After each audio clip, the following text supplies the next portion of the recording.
insect, every bee, every spider, every beetle, every, indeed, variety and species of all the precious elements, be it the species that live in our oceans, be it the species that live on our lands.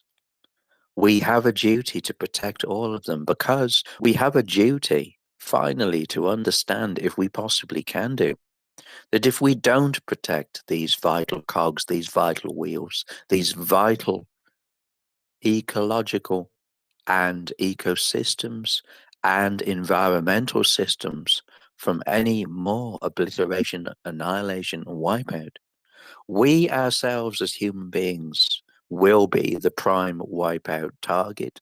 You wipe out nature, and nature wipes you out. It really is as crystal clear as that. We are on and continuing to walk along this precipice, along this face of extinction and annihilation, because we don't care how many species we are wiping out. It will be to our cost, to our detriment. We as human beings will pay the ultimate price. We're already doing so. Extreme weather conditions, you name it. We're having these things thrown at us and more. And remember, every extreme weather condition that Mother Nature is throwing our way, no matter what the geographical location of our planet is now, this is just the merest beginning, I promise you, the merest taster of how bad things will get if we don't fundamentally rein in the very principles and ideologies which continue to infect and persist and bring down our societies at every single level. We have a clear choice here. We walk the paths of green sustainability to its core.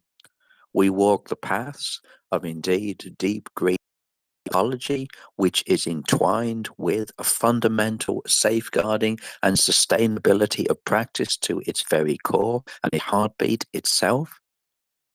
We take these things on board and we guide and steer environmental and ecological ecology with deep green principles and indeed ideologies of understanding that if we also have entwined human rights at the very core of every single person's ability to be sustainable with a safeguarding hand of protection, we can achieve so much more. Achieving that indeed will be, is right now, as I say these words, part and parcel of the very fabric of what now needs to be in place from country to country, from community to community. The fact it's not fully in sync with the indeed credentials and the understandings of our societies tells you everything you need to know about how faulty mindset thinking continues to exist to be in any given country and any geographical location. These things are not idle words. They're not idle chatter. They're not just words to pass the moment of time. These are clear, precise decisions that need to be understood and implemented for greater good, for the greater ecological safeguarding of a planet in dire emergency, a planet in distress like never before. This planet has had many battles in its indeed construction in billions of years, and it continues to be scarred indeed by a human species that have allowed the Industrial Revolution and indeed allowed what we call the modern principles of a capitalist and colonialist society to bring down and indeed change the very fabric to the very core of the face that we are able to live on our planet because of our actions. Indeed, the Industrial Revolution has brought about the most monumental of intent for all the wrong reasons. That intent, indeed, dedicated to removing sustainable content from our societies and continues to be so. These conditions that we are continually, how can I put this, forced to be living under, continue to erode not just our own mental health, but they erode our families, our lives, our communities' lives, and indeed geographically, they continue to bring down into the abyss entire countries. Situations that we face, they cannot continue in the way they are. We cannot continue to think for 1 second that the levels of collapse that we are seeing already across our planet, from the USA, France, to Italy, to Spain, to Greece, to Australia, indeed my own homeland of the United Kingdom being battered indeed by the changing face of climate collapse. These things brought indeed about by the way that our mechanisms are being allowed to continue to be guided and steered, not for the greater good of us as human individuals, oh dear no, only for the greater good of those that wield the power.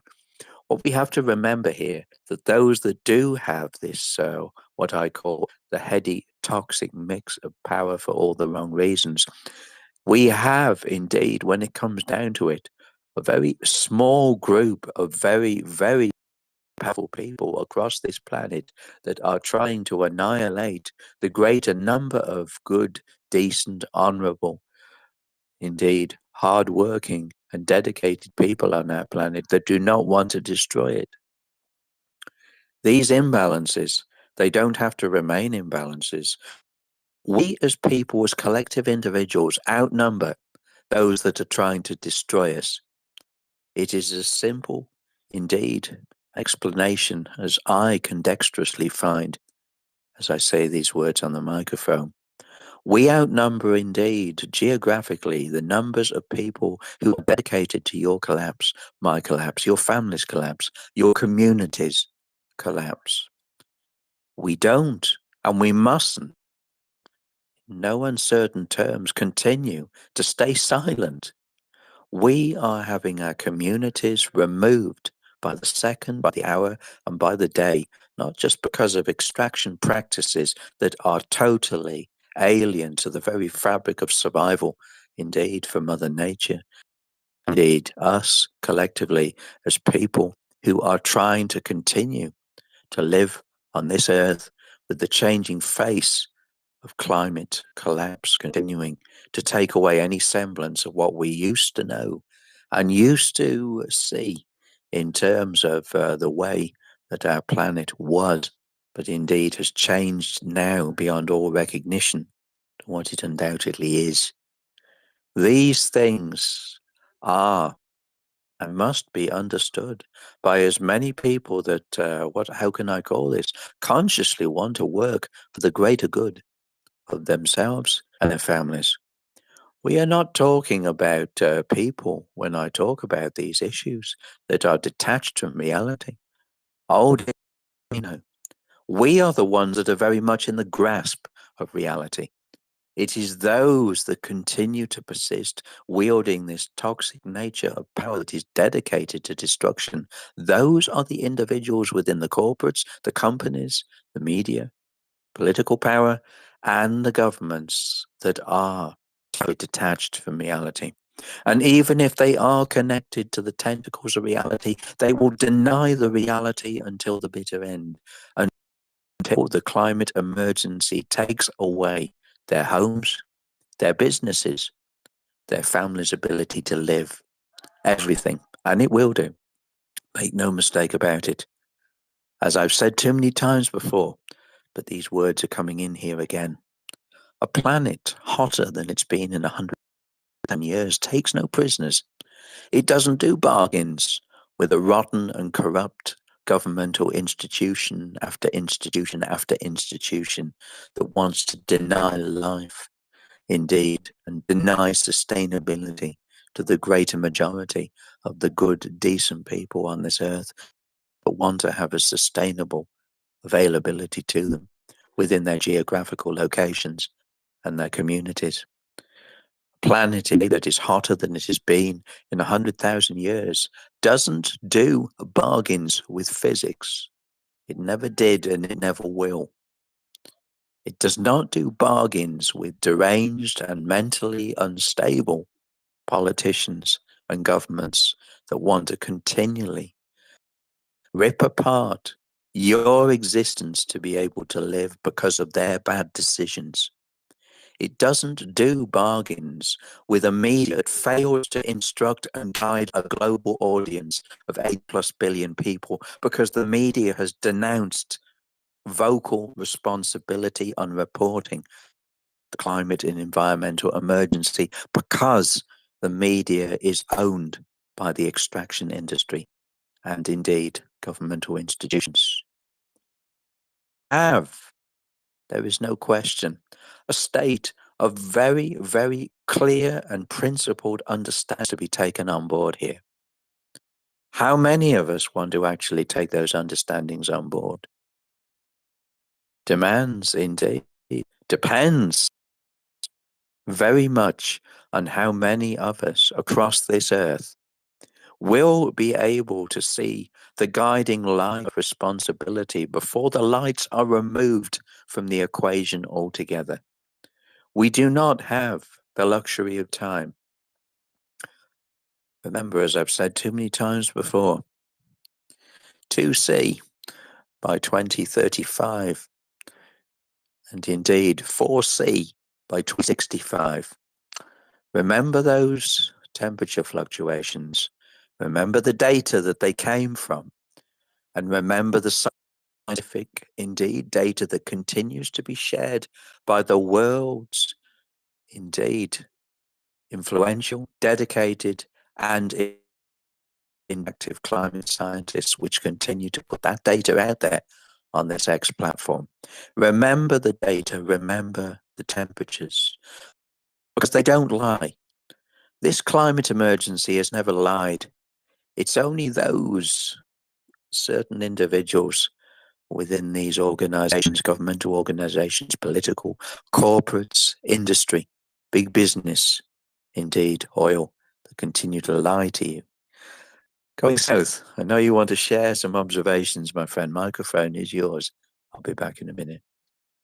Thank you. I just heard, I just had the thought about what you said there earlier today, that I think the best way to put it is that yes, the climate situation in nature is very real and goes on. But what we need to tell our listeners is that all the controlled media and all the the scientists who speak out in media in many cases are the bad ones, right? So the media and the talking heads who speak out on climate or speak for the scientists, let's say the IPCC or the COP politicians and stuff, they are often full of crap, as we say in Scandinavia. Full of shit and dirt bags. I think a Norwegian environmental minister once called his British colleague, I think, back in the 1990s. Yeah, so the situation on the ground is very much a climate situation and a warming situation. So it's possible to actually call a hoax the climate policies of these governments, right? They are full of shit. They have never truly actually meant what they said or even truly tried. And I have to say, John, it's a nice, pleasant surprise to see you back, and you're very welcome to grab the talking stick when you feel like it. I will just go on a little bit more because, there was now in October, there was actually news about the CO2 situation on the planet. They used the meteorological the WMO, they've used um, until October to summarize last year's CO2. That's probably what they do every year. It takes some time to figure out the exact global average for CO2. So this is 2024, and I don't remember the exact figure, but it was the biggest increase over a year since the year before that ever in recorded history. So we have a bigger jump in CO2 from 23 to 24 than we've ever had since we started measuring these things in 1950. And they had some explanations of why that was, and one of those was the wildfires in Europe, actually, this summer, that released a lot of extra CO2. But I also think most governments are just, they're just doing what they always do. They agree to nice words on paper in Paris and other climate talks, and then they just go on polluting, opening new power stations, whatever, right? It's the same old, basically. And Annette, you want the talking stick? Oh yeah, just when talking about climate change denial, or that there is no information coming out on the common channels of broadcast or medias. I mean, I can speak for our Danish channel. I really do like the weather guys and gals. They are meteorologists. Yes, they are educated people that knows about climate and weather, and data, and they have extended weather programs. We have the minutes every time around the news, so we can hear what the current weather situation is. But they always have some informative minutes of various weather and climate situations, both what is going on when there's like whether it's wildfires and due to draft, or whatever, or drought, uh, um, and so forth, or hailstorms, or floods, or whatever is going on, and all the ice melting, and all them nowadays, the drillings of ice cores from Greenland, and analyzing the various carbon and old days ancient ice and water and content of whatever, anything they can find content of, and put into schedules and explain. I mean, I certainly think they serve us in all honest ways. What is going on our national television? I don't think anything is hidden. They have no interest in hiding anything. They are not drama.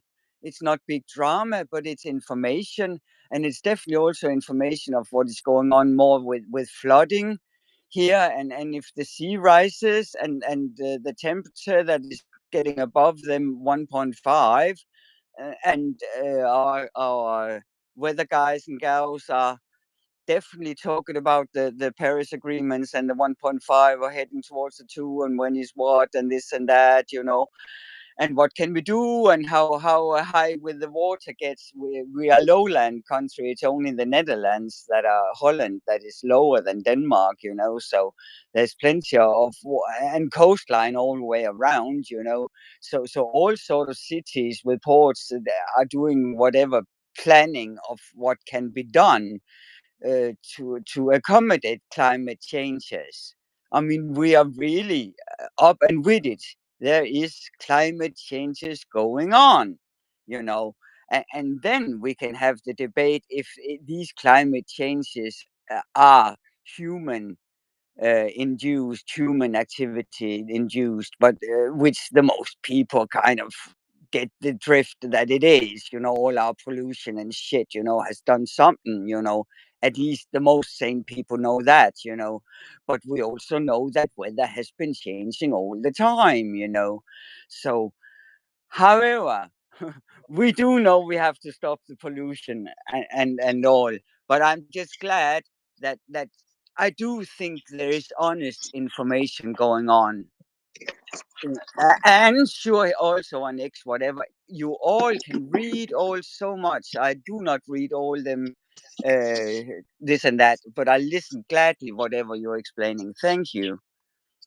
Yes, thank you, Annette. And we've got our second co-host joining, and Amos. And I'm sorry, Amos, and sorry to everybody. Sorry to the planet, but last week when I set up this space, I put an extra hour in, and that was a pure mistake. There was no plan about it. There was I was just misremembering what time it was in the Greenlandic zone. So a pure mix up there. So I just had to, because you cannot change the time in your already made appointment with X. So I just had to make a new space for it. So it's not your fault you're late. It's my fault for setting it up to be 1 hour later and then starting it 1 hour earlier. Throw all your anger at me. I'm guilty, mea culpa, and all that jazz. But it's good to see you, and as we always do, we knock and we officially start this meeting of the Extinctionati, number 199. And we're going to touch on the industrial demise and its discontents. But first of all, Amos will take it away and sum up the week in collapse. What is happening, Amos? Well, we should really talk about what we're leaving behind. It isn't much, really. This society is destroying everything, making life worth living, right? So it's just if it, quite frankly, if it wasn't for the billions of deaths, it would be a shrug, really. We are not leaving anything good behind at all. If the civilization is collapsing, actually. There is nothing here that we can't have after the collapse as well. And after the collapse, we will have much more. We will have a life and we will thrive. At least we will have a chance, a much bigger chance of thriving and living, of course, since there is no way the Earth can ever sustain 8 billion people. So, yes, I wrote about this as early as 1996, really, about all the good things CO2 would do for us. So, sorry, I had to. I do have the humor. I do have to laugh about it, even though there isn't much to laugh about, of course. But you need to have a personal. You have to be good humor. You have to have quote unquote optimistic view on a personal note.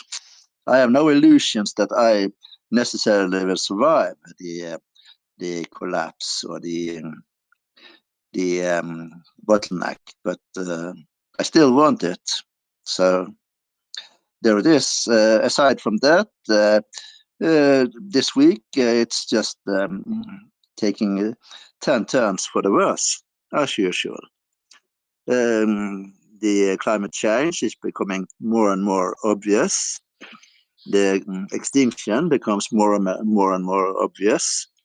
The bees are dying, the birds are dying.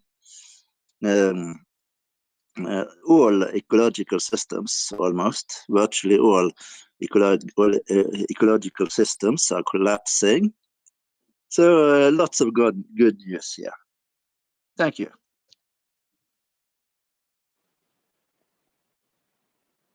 Well, thank Hello? you.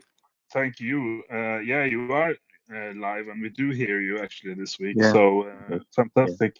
I was just going to reply to Annette about the meteorologists, and yeah, what I had in mind when I criticized those guys, or rather the climate scientists. And the pundits is, the latest tipping point report from Jeff Bezos, the CEO billionaire of Amazon.com.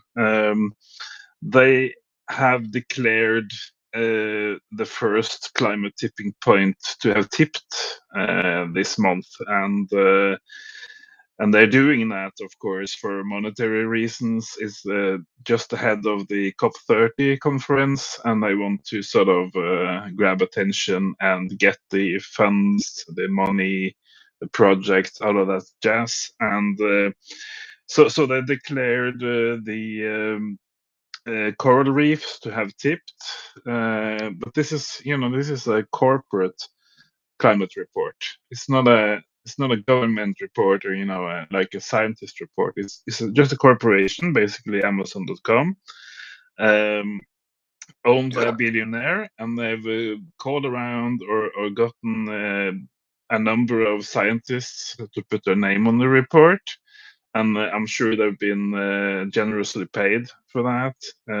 And they have just decided, as a private corporation, that we have one climate tipping point that has passed the tipping point, and that is the coral reefs. And at the same time that they say that, which is kind of disputed, they are also saying that none of the other candidates for a tipping point have tipped. So they are actually saying that my Greenland, our ice cap didn't tip 25 years ago, as some glaciologists, some scientists have actually said in peer-reviewed science papers, and also the Arctic ice and the West Antarctic ice sheet. A lot of things that to any sane human being, or at least a sane human being who has looked at the data,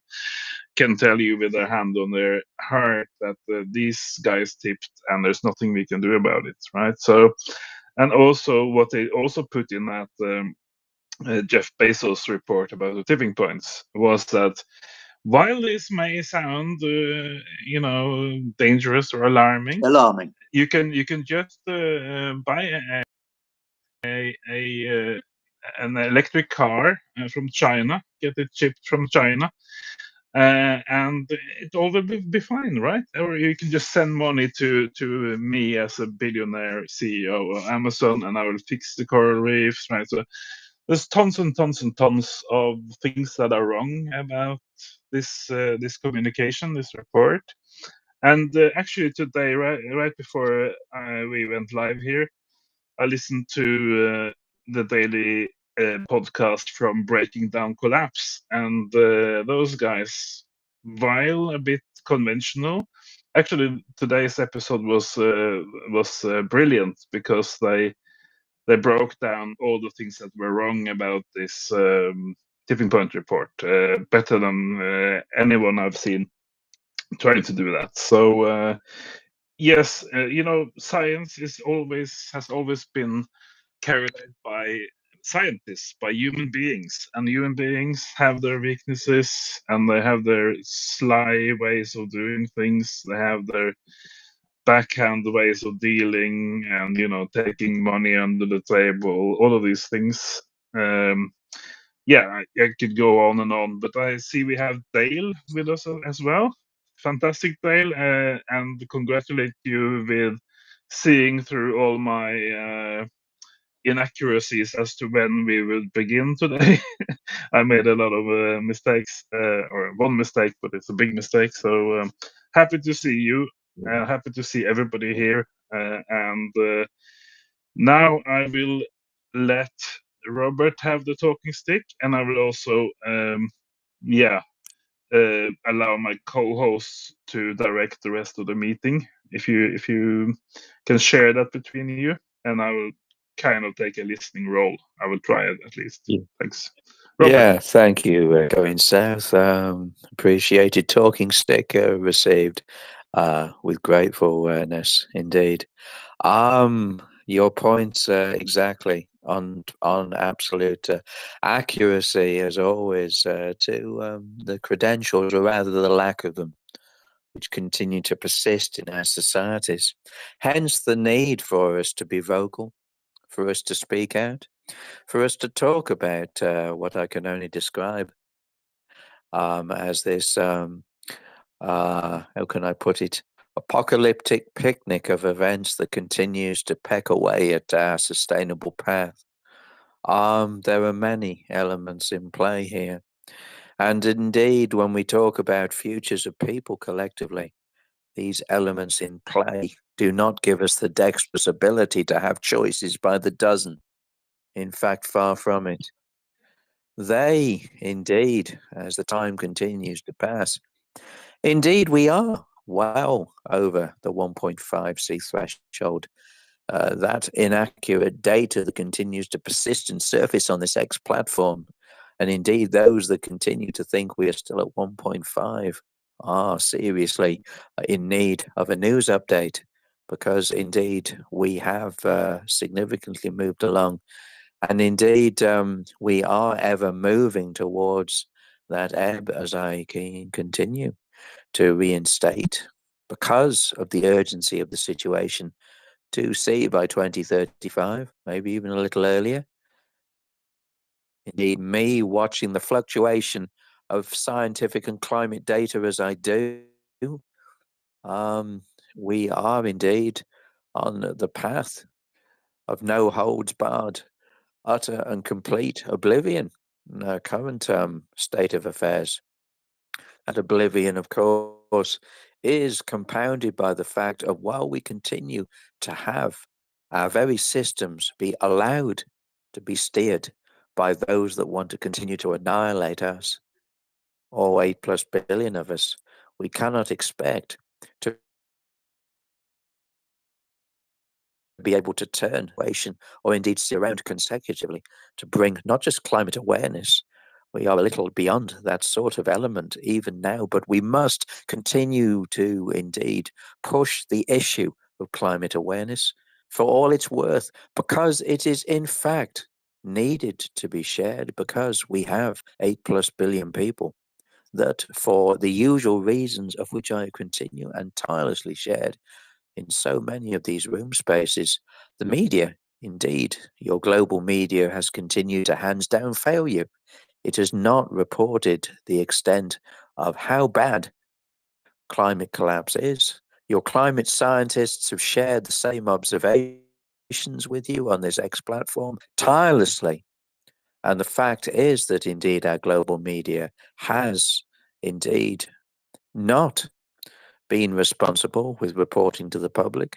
I do share Annette's sentiments with the fact that our weather guys are indeed starting to talk climate, if you will. And indeed, they have no reason not to hold back data and observations, which are of the most vital need, I may. But even so, our weather guys, when we talk about the observing and indeed the what I call the dexterity of relaying data to people, it all counts in how you put that data across to a global public.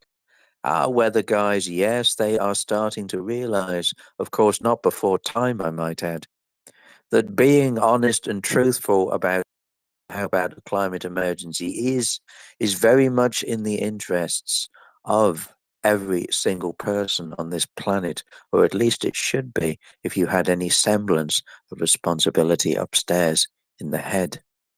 But having said that, we continue to be denied what I call, and what should have been put in place decades ago, I might add, responsible climate reporting by a news media, that be it on a televised or indeed radio scale.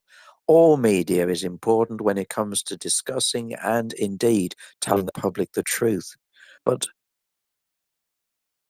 as I've said so many, how would one expect a global media to act in the interests of the public when the media has already been bought by the extraction industry? Indeed, it's one of the crucifying elements that continues to be in place within our societies, even as I say these words.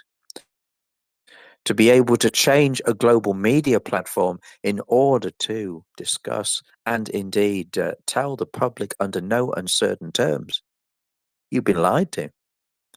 Now, just imagine this: under the present state of affairs of the governing actions of the systems that the media operate in on our planet, could you imagine for 1 second, being as they are owned by the extraction industry, that they would for 1 second tell the public the truth? You could not imagine the media telling the public that politicians and governments have lied to them for decades. Dear me, no.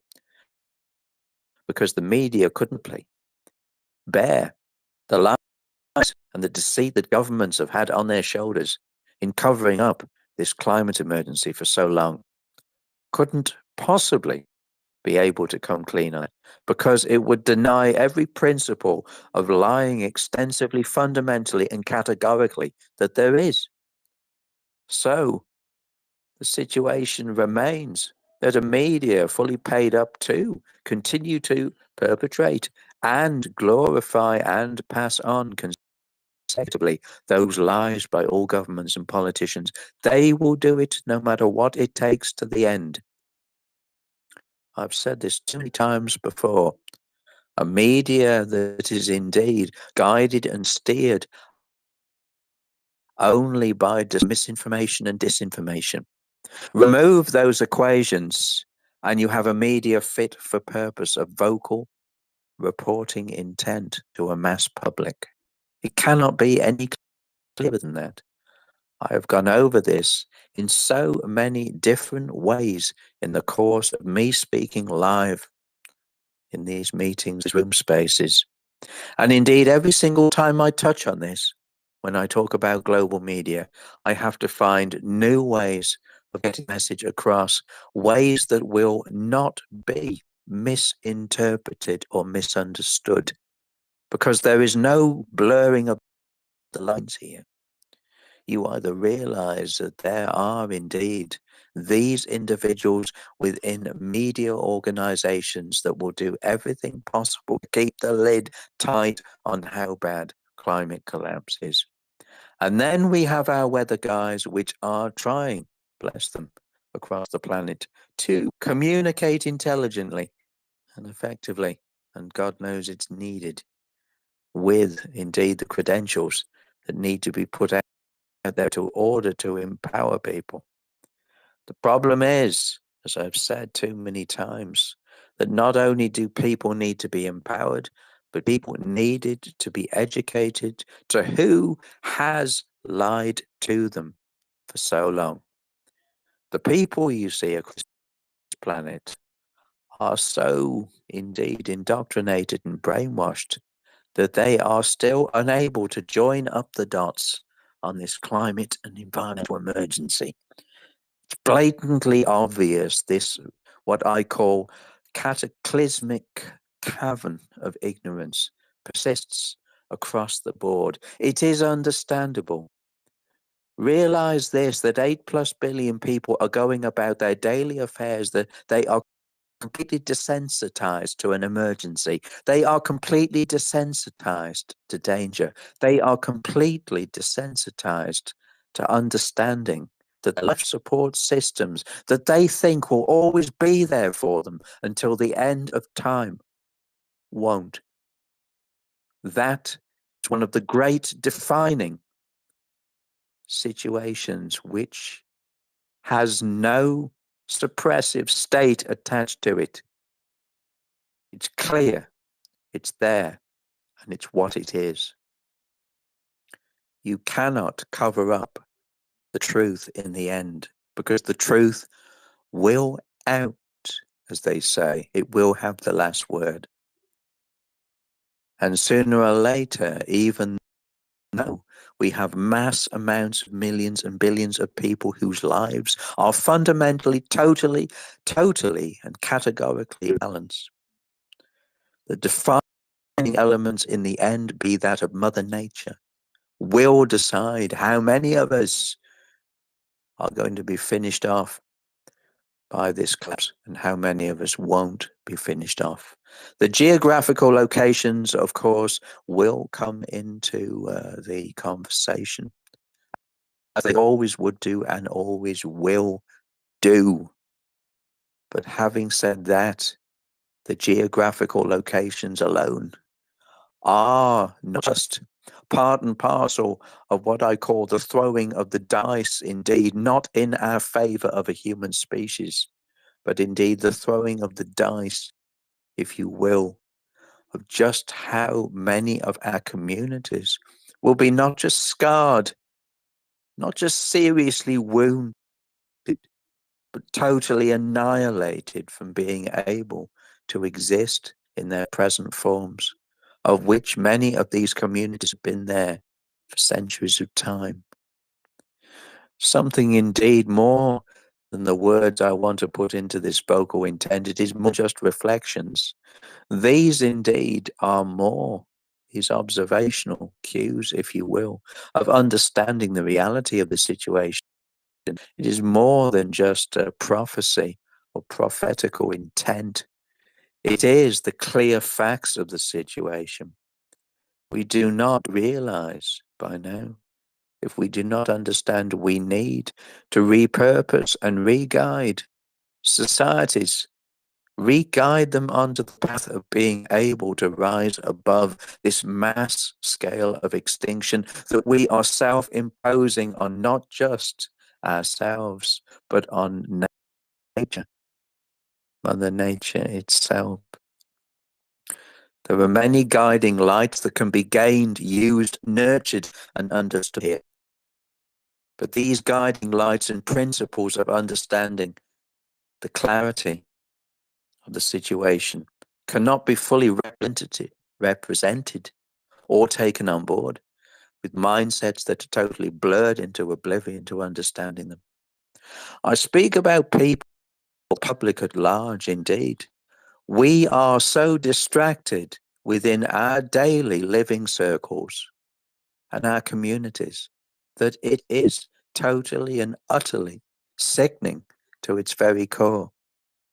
Distraction, of course, has been the art, the gift, not just of an advertising media, not just of corporates, not just of governments, not just of politicians, but the whole complete and utter package of failure of our systems to be able to be there for the people at the right times, with the right communicative intent, with the right clarity, with the right policy implementation, and the right ideals and the right mindsets and ideologies that are actually in favor of nature working completely and seamlessly with us as human individuals.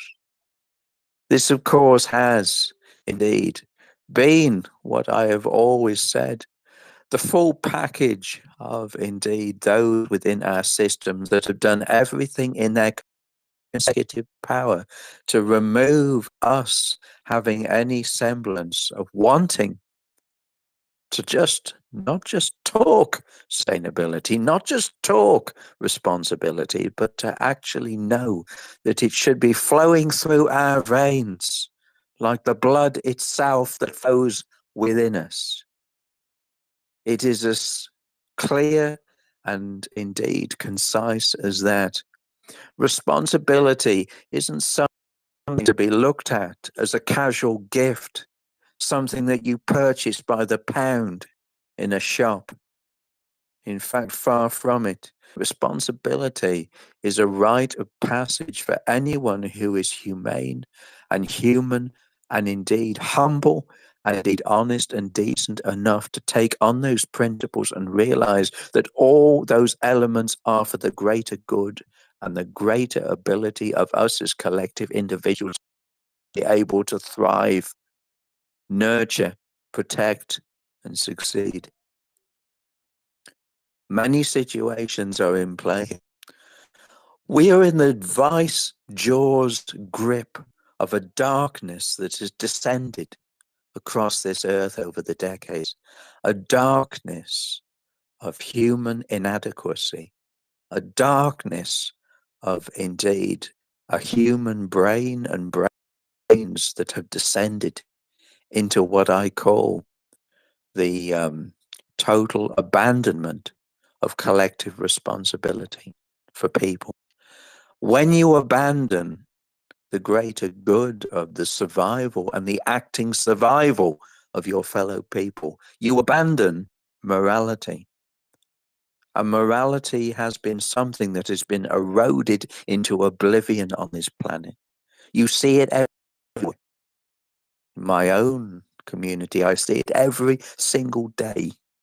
An erosional abandonment of morality, an erosional abandonment of collective ethics, of collective intent for decency and honor. Honor, what is that, you might ask? It has been eroded again into oblivion. Decency again eroded into oblivion.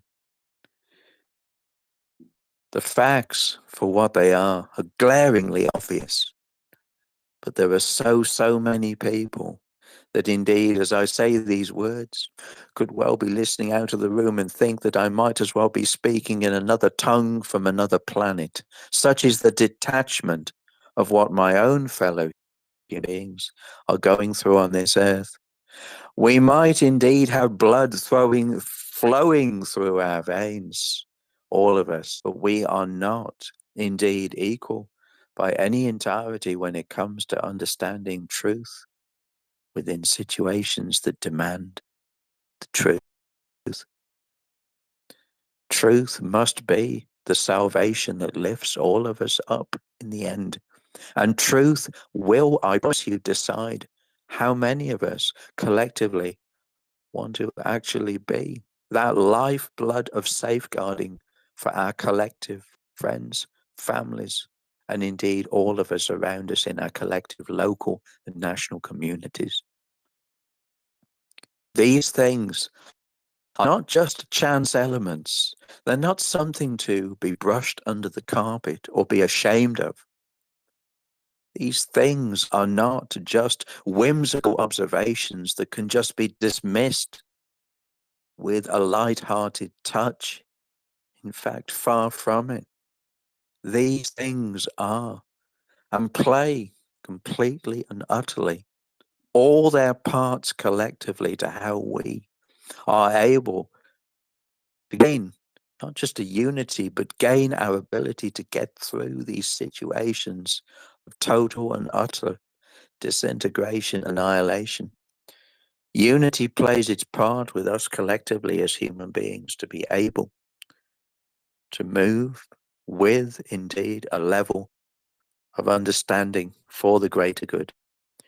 But these situations must be taken on board and understood, not just by the people that are running and governing our systems, of which it is very hard with this level of the way things are for me to think for 1 second that those that are dedicated to annihilation can possibly change their spots collectively. Things do not work like that. But indeed, society collapse is on the horizon. And it continues to be on the horizon, and the days continue to count down by the second, the hour, the month, and the year, under the present conditions of which we walk. I'm going to hand you the microphone back, going south, because I've got to put some charge in my phone. I know Amos wants to speak, so I'm going to give Amos the microphone. Thanks, going south. Speak again in a bit. Thank you. Thank you, Robert. Very inspiring statement, really. Thanks, Edward.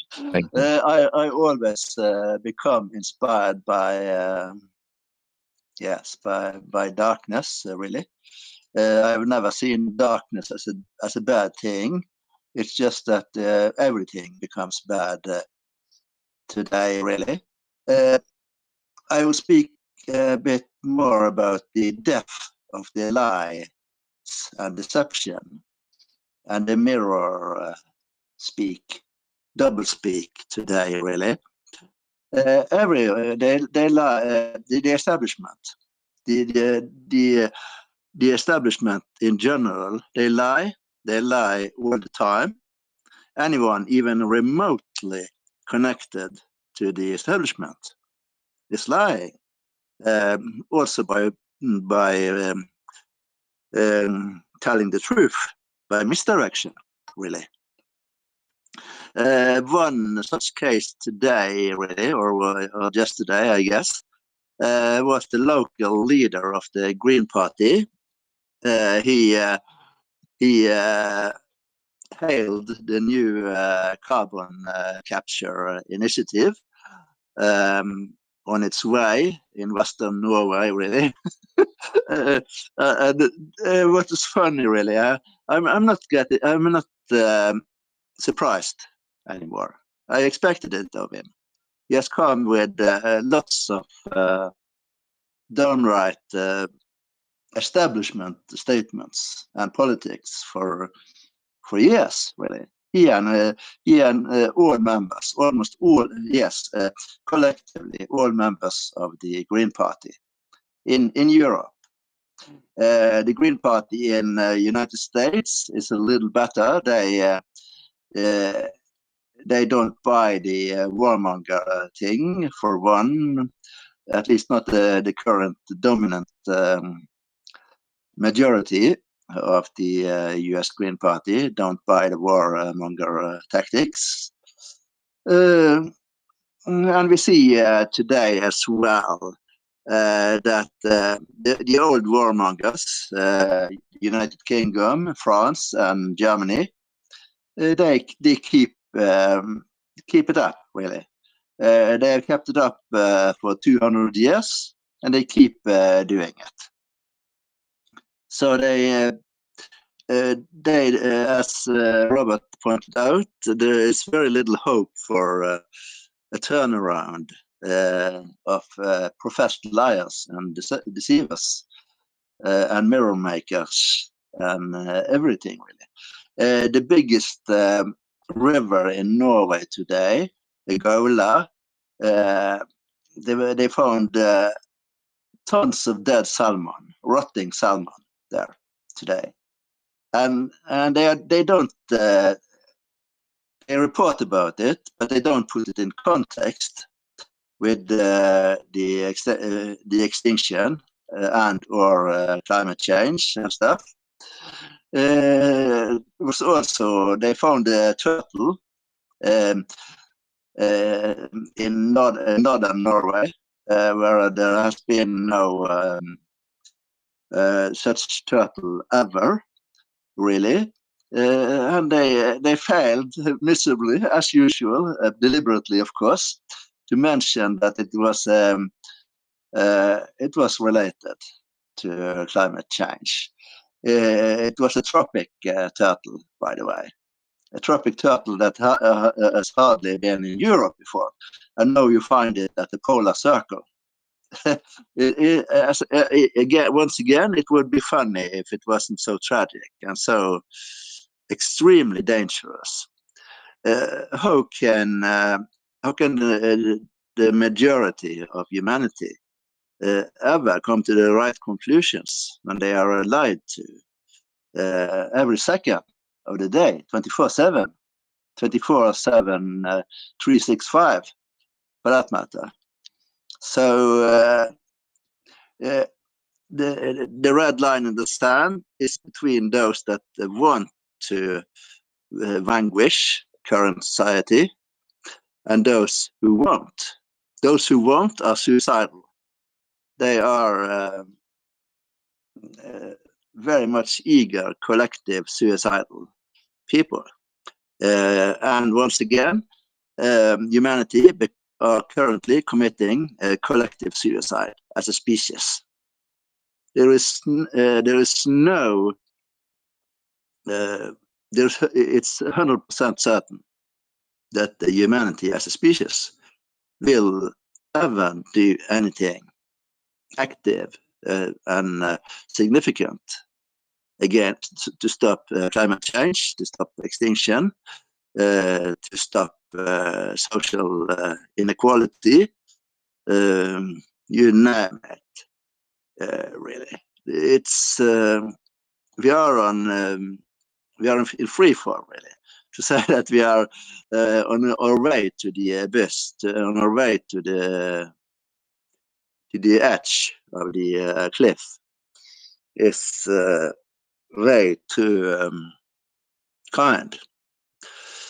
So once again, there is no reason for optimism when it comes to humanity's immediate future, the next 5, 10, 15 years. There will be a mass death. There is just no way to avoid that. There's no significant solutions being done by the establishment or those close to the establishment. They are so fucking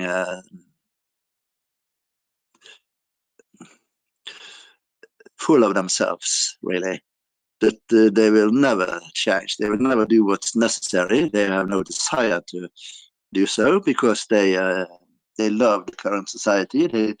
They love the oppression, the current oppression. They love the destruction of nature. They love all the perks, quote unquote, coming with living in a suicidal society, inhuman society, where life is, and its life and its expressions are forbidden, banned, really.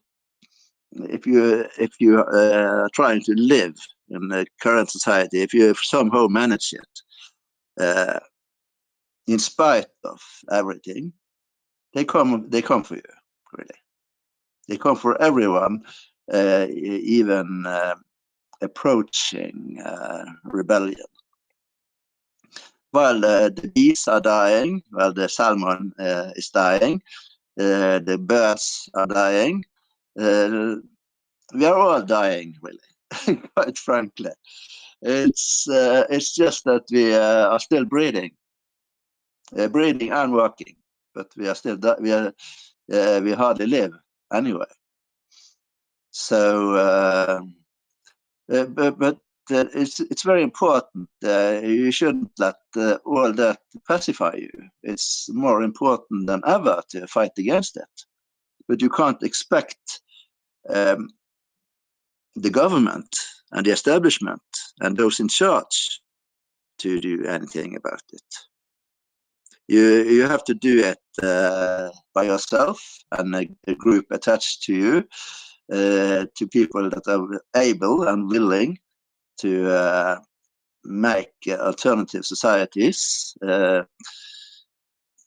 communes, truly autonomous communes, where we just disregard the current regime. We just go ask them to fuck themselves, really, and worse. That's the everything we are told doesn't work. It on the contrary, it makes everything worse. Carbon capturing is a joke. For instance, it's an extremely dangerous hollow joke that no one should even mention. It's an insult to even mention it, and a dangerous insult as well. So, so the only hope humanity has is to take charge of their own destiny, really. It isn't necessarily easy, but it's the only solution we have. There will never be another solution, really. As I said, it's 100% certain that humanity as a species will do anything significant to stop global warming, to stop extinction. Both of those are equally important. And social relations, the inequality of social relations, are all also extremely crucial. Because you can't have any true action against climate change, against extinction, if you don't make a society where people can live and thrive, not just exist, not just be working dead, breeding and working dead creatures, like we mostly are today. I believe in humanity, actually. I believe strongly in humanity, but I believe every single day today we are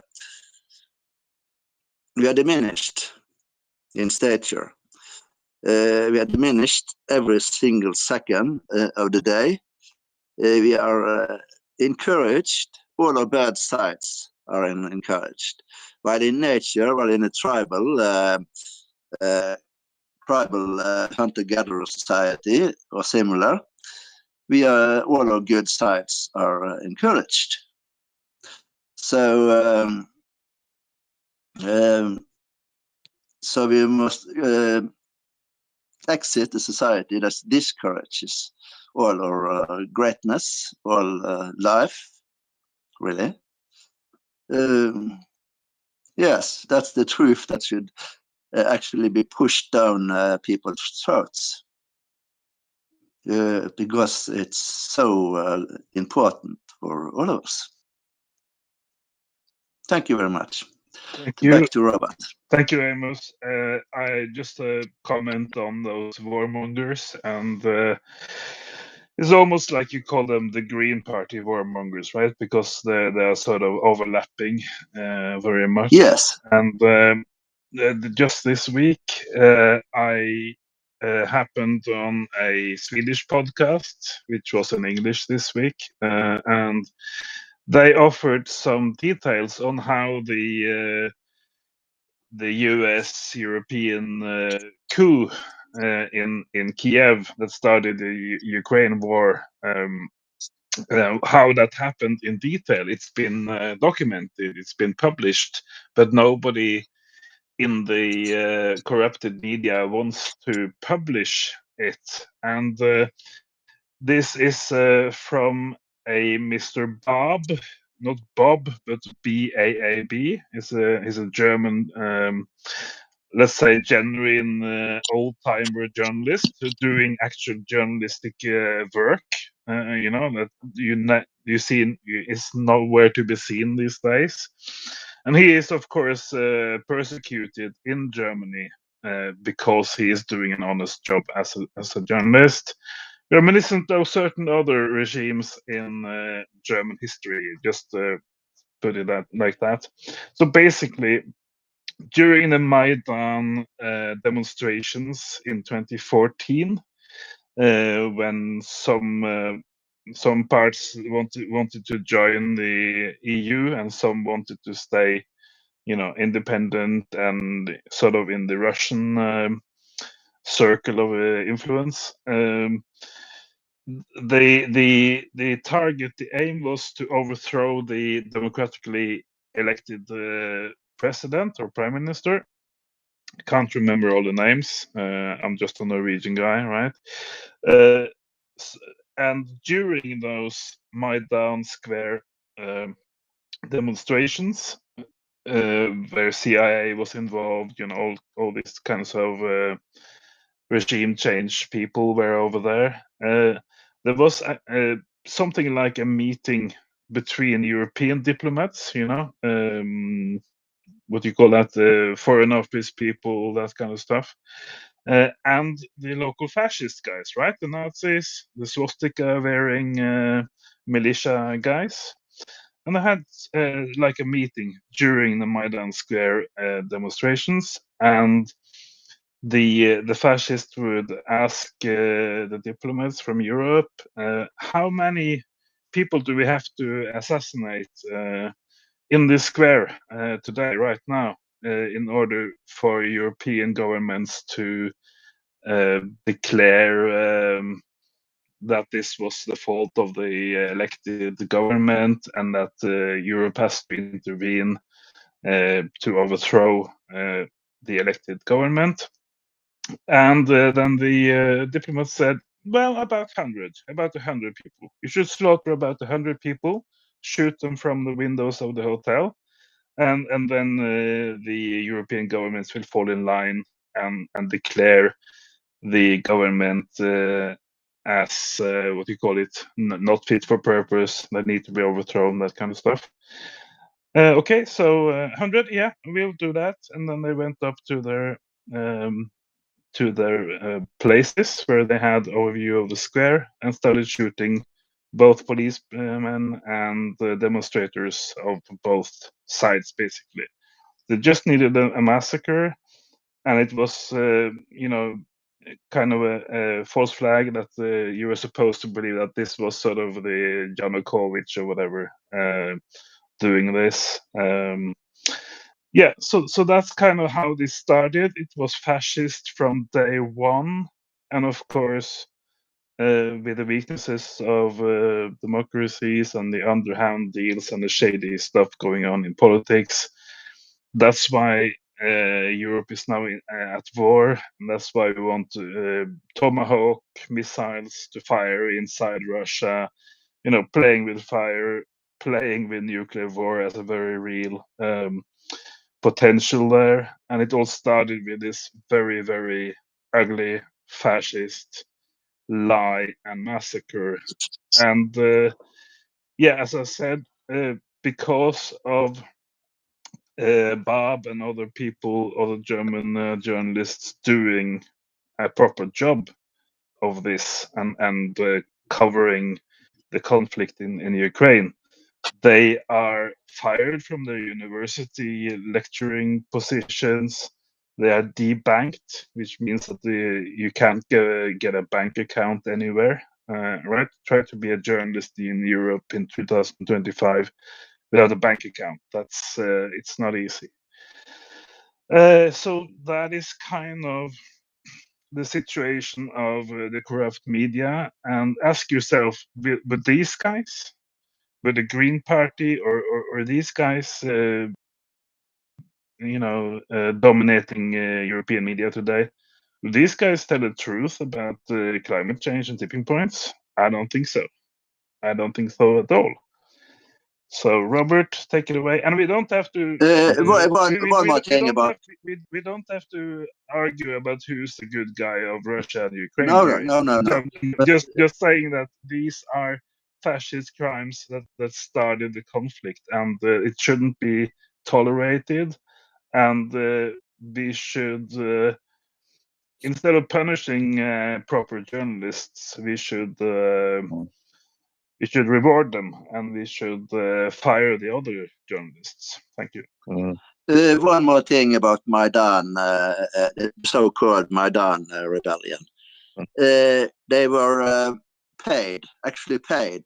Many, Jeffrey Sachs, among others, were told that they were actually paid to be there by the CIA, by Western sources.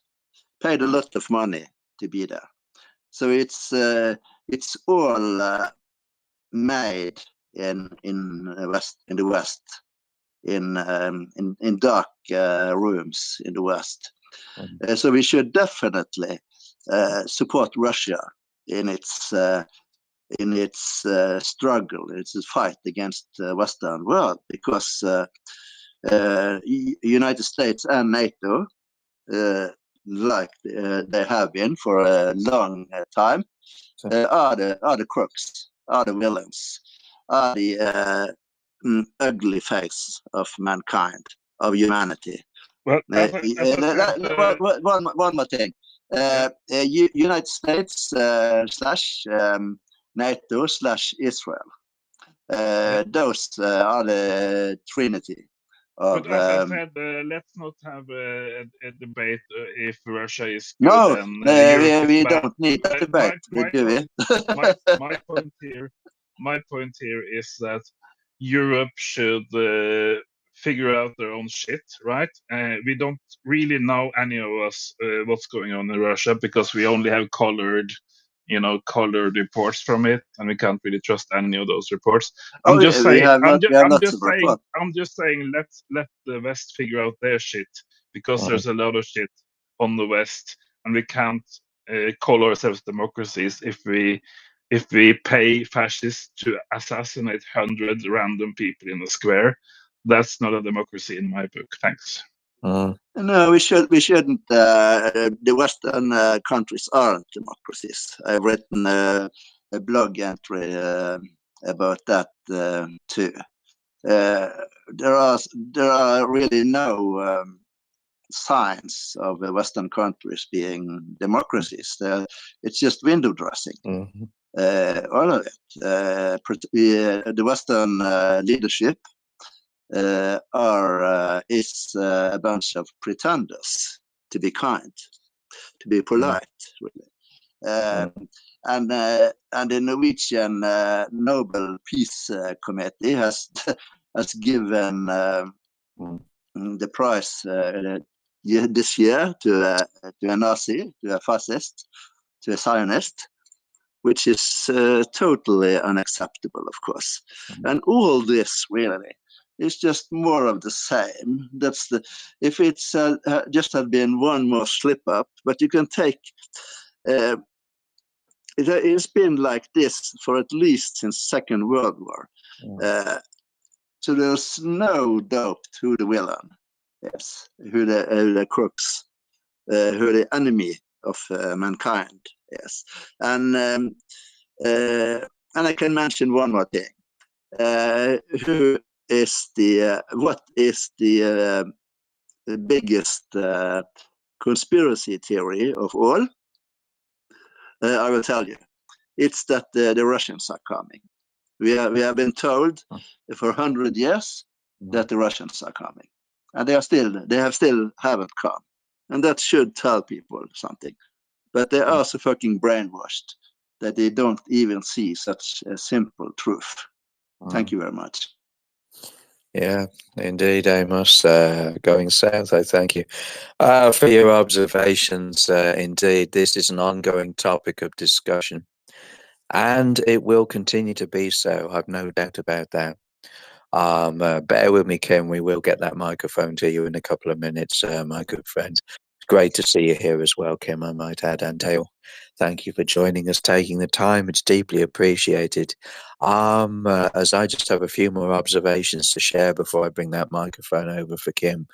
It is, to my mind, let me put it like this, that while this, our global society continues to persist in making unlimited amounts of money available for war, and indeed for implementing and allowing war with limitless amounts of time attached and limitless amounts of weapons with money, a limitless amount of money given for weapons, all that money that we continue to find, no matter what it takes for wars, could be used for actively engaging in fighting ecological emergency, indeed, with sustainability actions.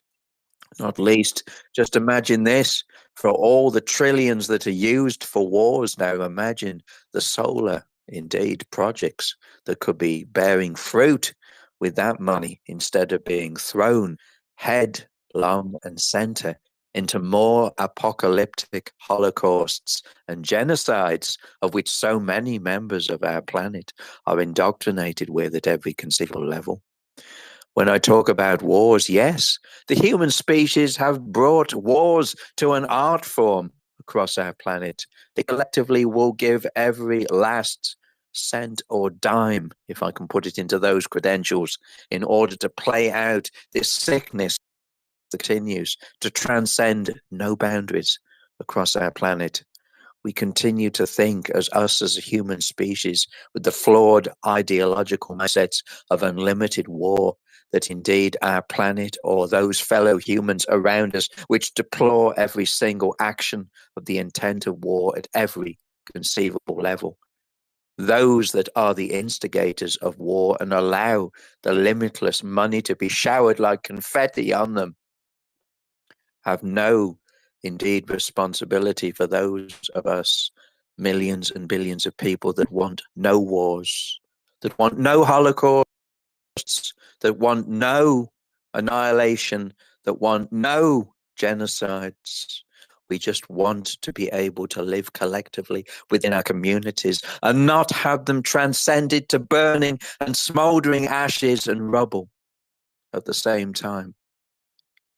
We indeed are wanting to be able to engage and live with principles of calmness, dignity, and indeed that calmness of being able to have our own communities, be it local and national, not toxically affected and blown into oblivion by those that continue to think that the only living heartbeat of our entire planet means more war, more genocides, more holocausts. Our principles on this planet are seriously, dangerously, and mentally deluded, with so many individuals indeed within governmental administrations. Don't get me started on the Israel administrations that are absolutely the living indoctrination and heartbeat of wanting to annihilate and exterminate every single human person that they can get their hands on. That is far more than just toxic oblivion, far more than just toxic annihilation. It is the living embodiment of not just the devil itself, but the living embodiment of mental sickness that should not be allowed to fester at all. So much to talk about when we start talking about what needs to be changed under the very fabric and principles of our societies for the greater good. My observations being that while the trillions are indeed still flowing like confetti for wars, those trillions should be used indeed for the safeguarding of 8+ billion people from this climate and ecological emergency. Because if we don't understand and start getting our priorities right, instead of allowing an amount of individuals to continue and perpetuate and persist with this mental sickness, no good will come out of it. And neither would anybody with a right-minded principle in their heads expect it to be. So much is at stake here. And so much needs to be vocally and indeed communicatively put out there on the global platform. And so many sick and toxic ideologies need to be flushed down the proverbial toilet, if you will, once and for all, for us to be able to concentrate our actions on safeguarding and preserving what is left of our planet, not just for us now, but for future generations to come. Having said that, we have hands. So indeed, I will hand that microphone over to you, Kim. It's great to see you. What would you like to share with us in the room, Kim? Good evening, Robert. Hello, everyone. Hello, Going South, and Amos, and Dale, and Anne, and John, and Steph, and Extinction Rebellion. Well, I think many governments around the world operate on the premise of by any means necessary, regardless of whether we call them democracies or a communist state or a socialist state. So I'm not going to quibble about ideologies. I mean, the proof is in the pudding. I don't support petrostates. Russia is a petrostate. Saudi Arabia is a petrostate. Michael Mann called America under Trump a petrostate.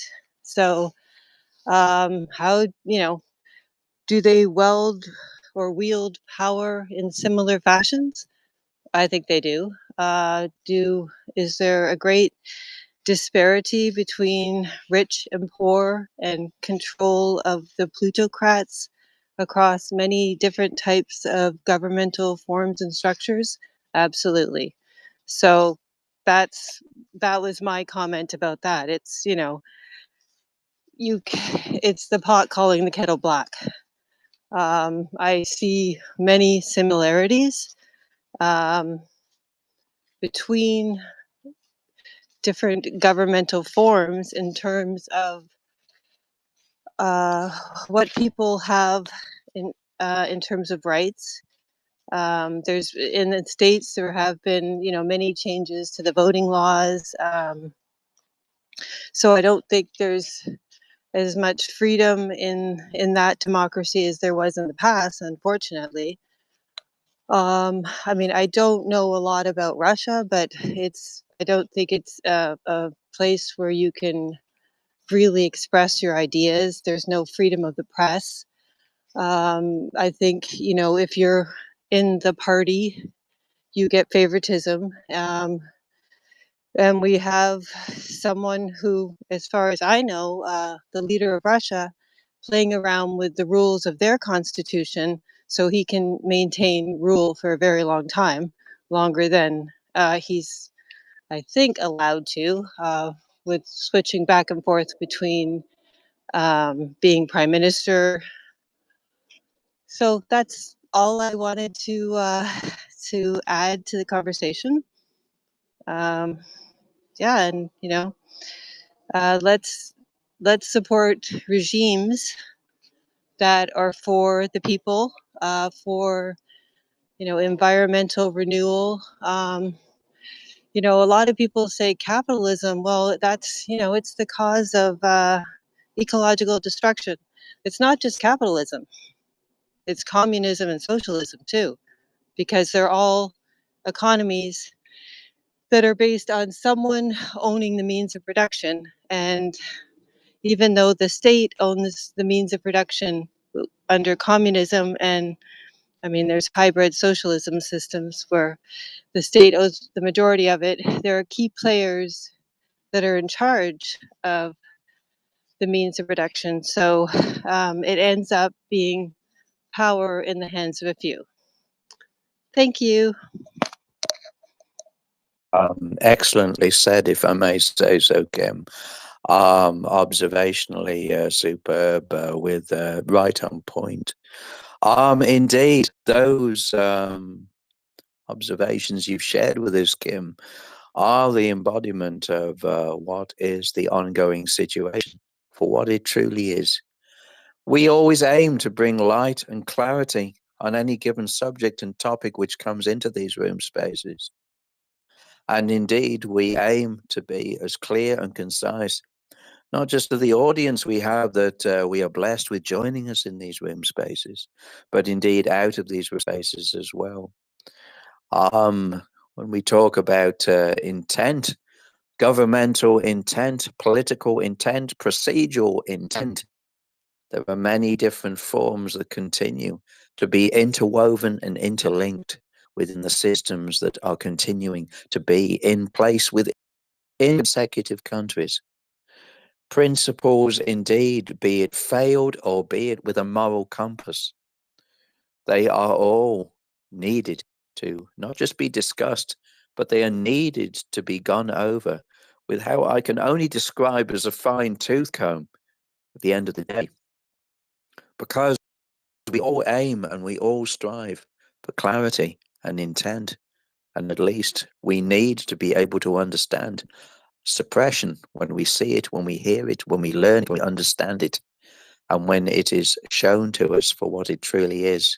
And there are many levels of suppressive state of mind that are played out by collective individuals within governments, regimes, principalities, and indeed collective situations within our systems on this planet, and will continue to be so under the constraints of which we and so many of us globally are forced to be living under even though those systems are unfit for what I call the ability for us to be able to have environmental, ecological, democratic, and human rights situations, of which, don't get me started on how I feel about the subjective dissolvement of human rights on a continuing basis on this earth.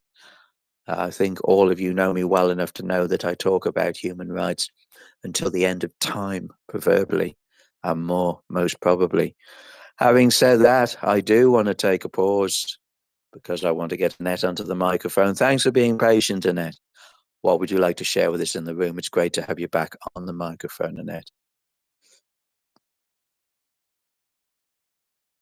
Need to put your speaker on, Annette. Hopefully you can hear me so as we can hear you on the microphone.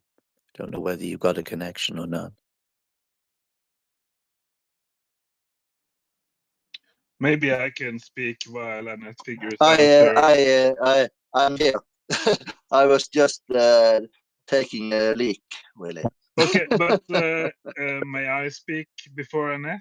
And do you hear me, Amos? Of course. Yeah. What's that? I hear you well. What's that? I'm not. I don't know that. I don't know what sound is. Wow. That sound is. What? Does anyone know?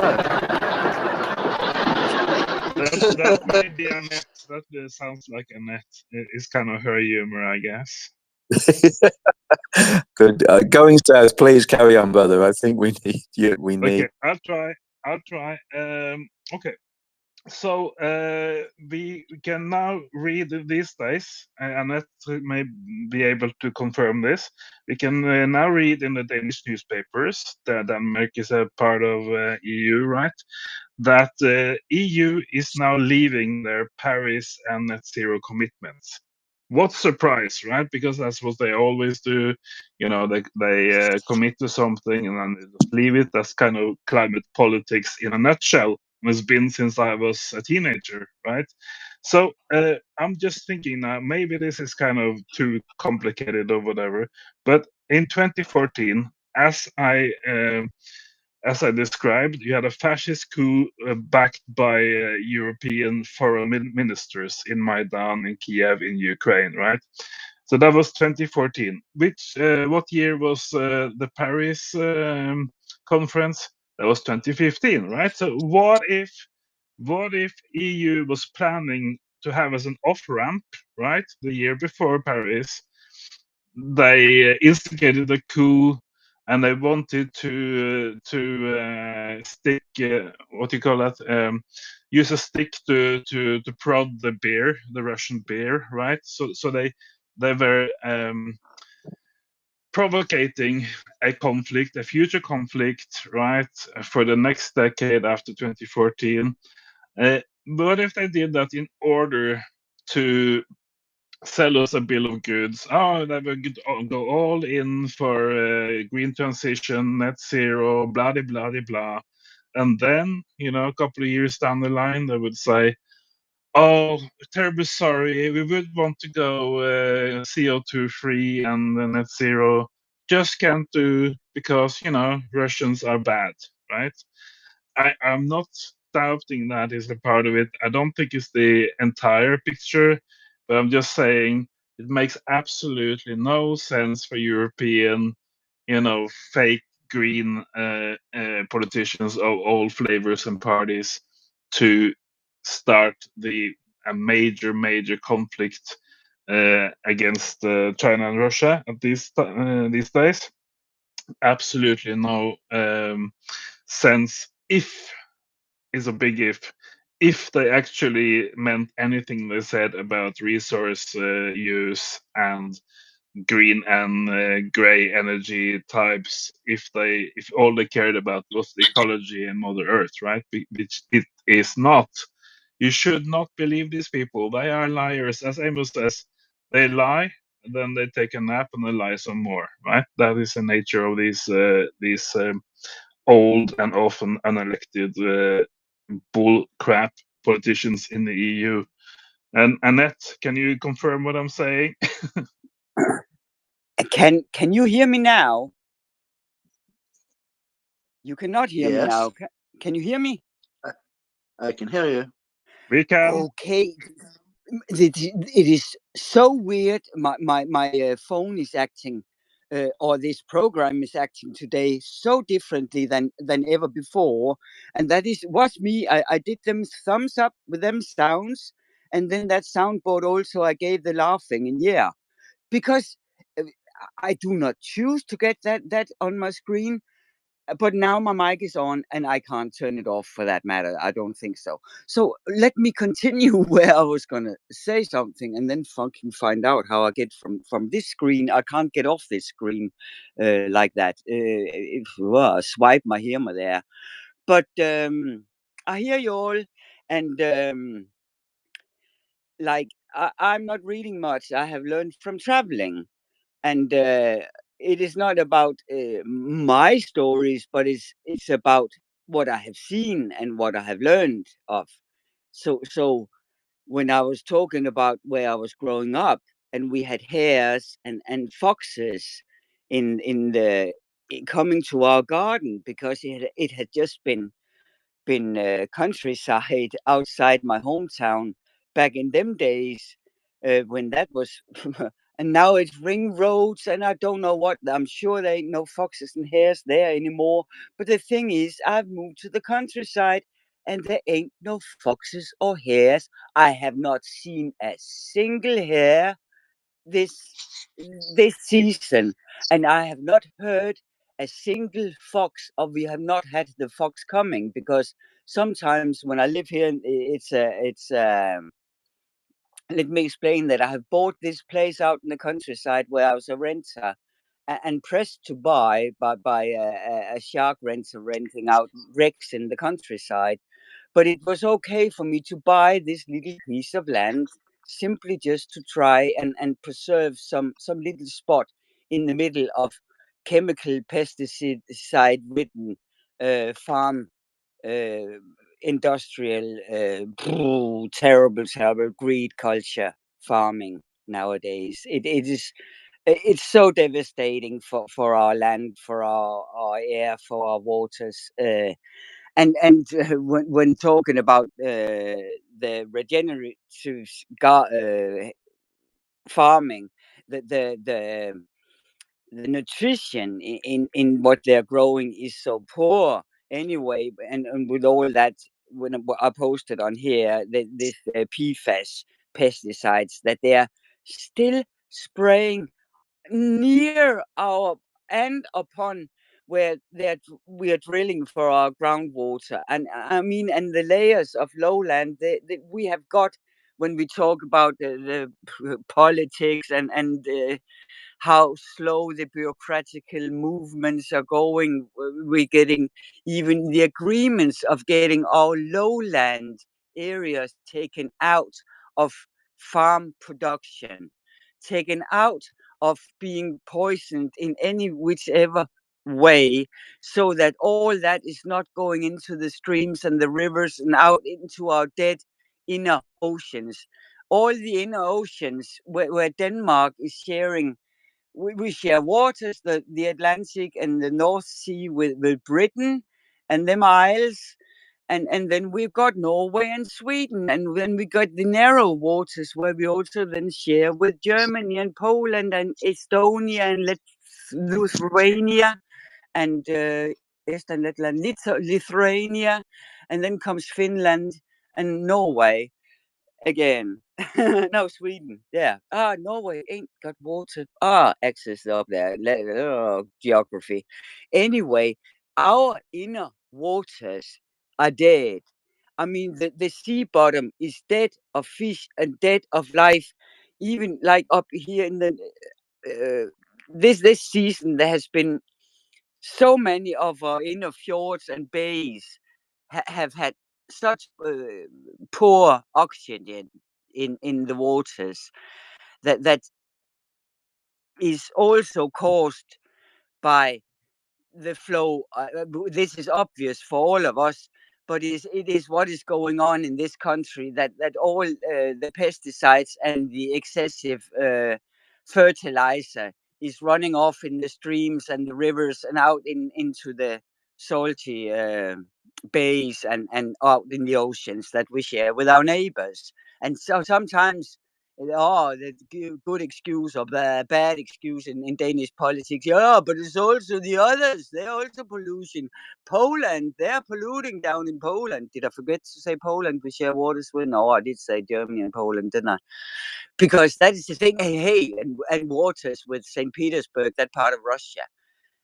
So we have neighbors, and when we talk about Russia, they have been teasing ever so much when we talk about the wars and since Second World War and whoever was fucking fighting who back then.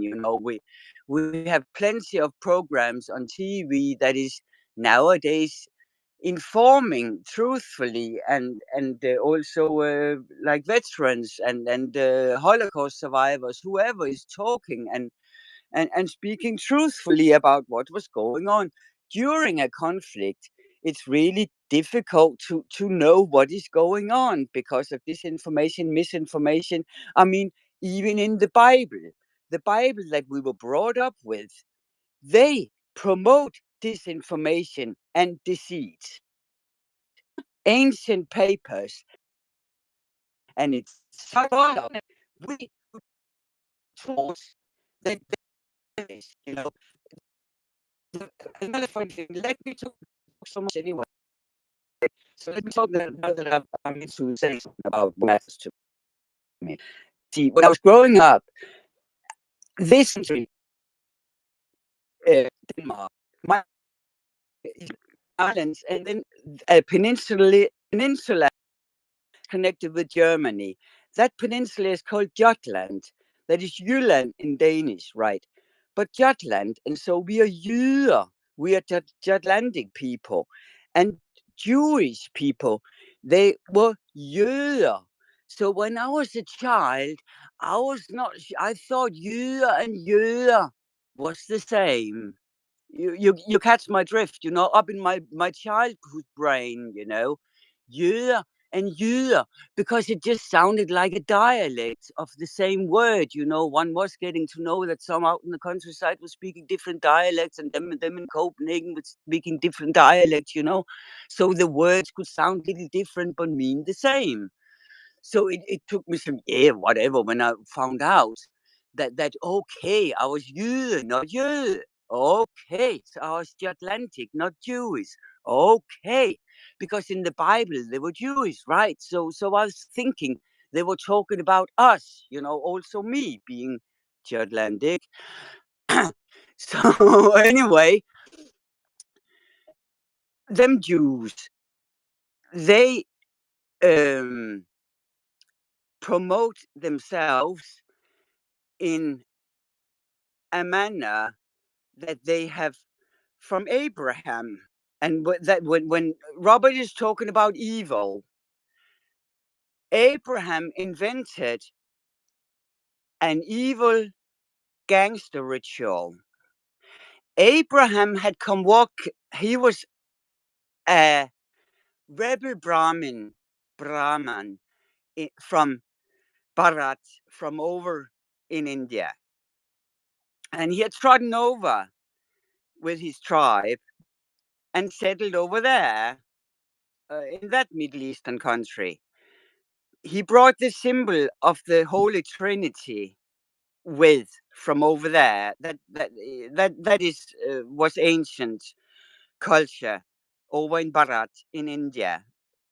What is Hindustan and Pakistan and greater Himalaya area, Tibet and Nepal and Bhutan and them areas.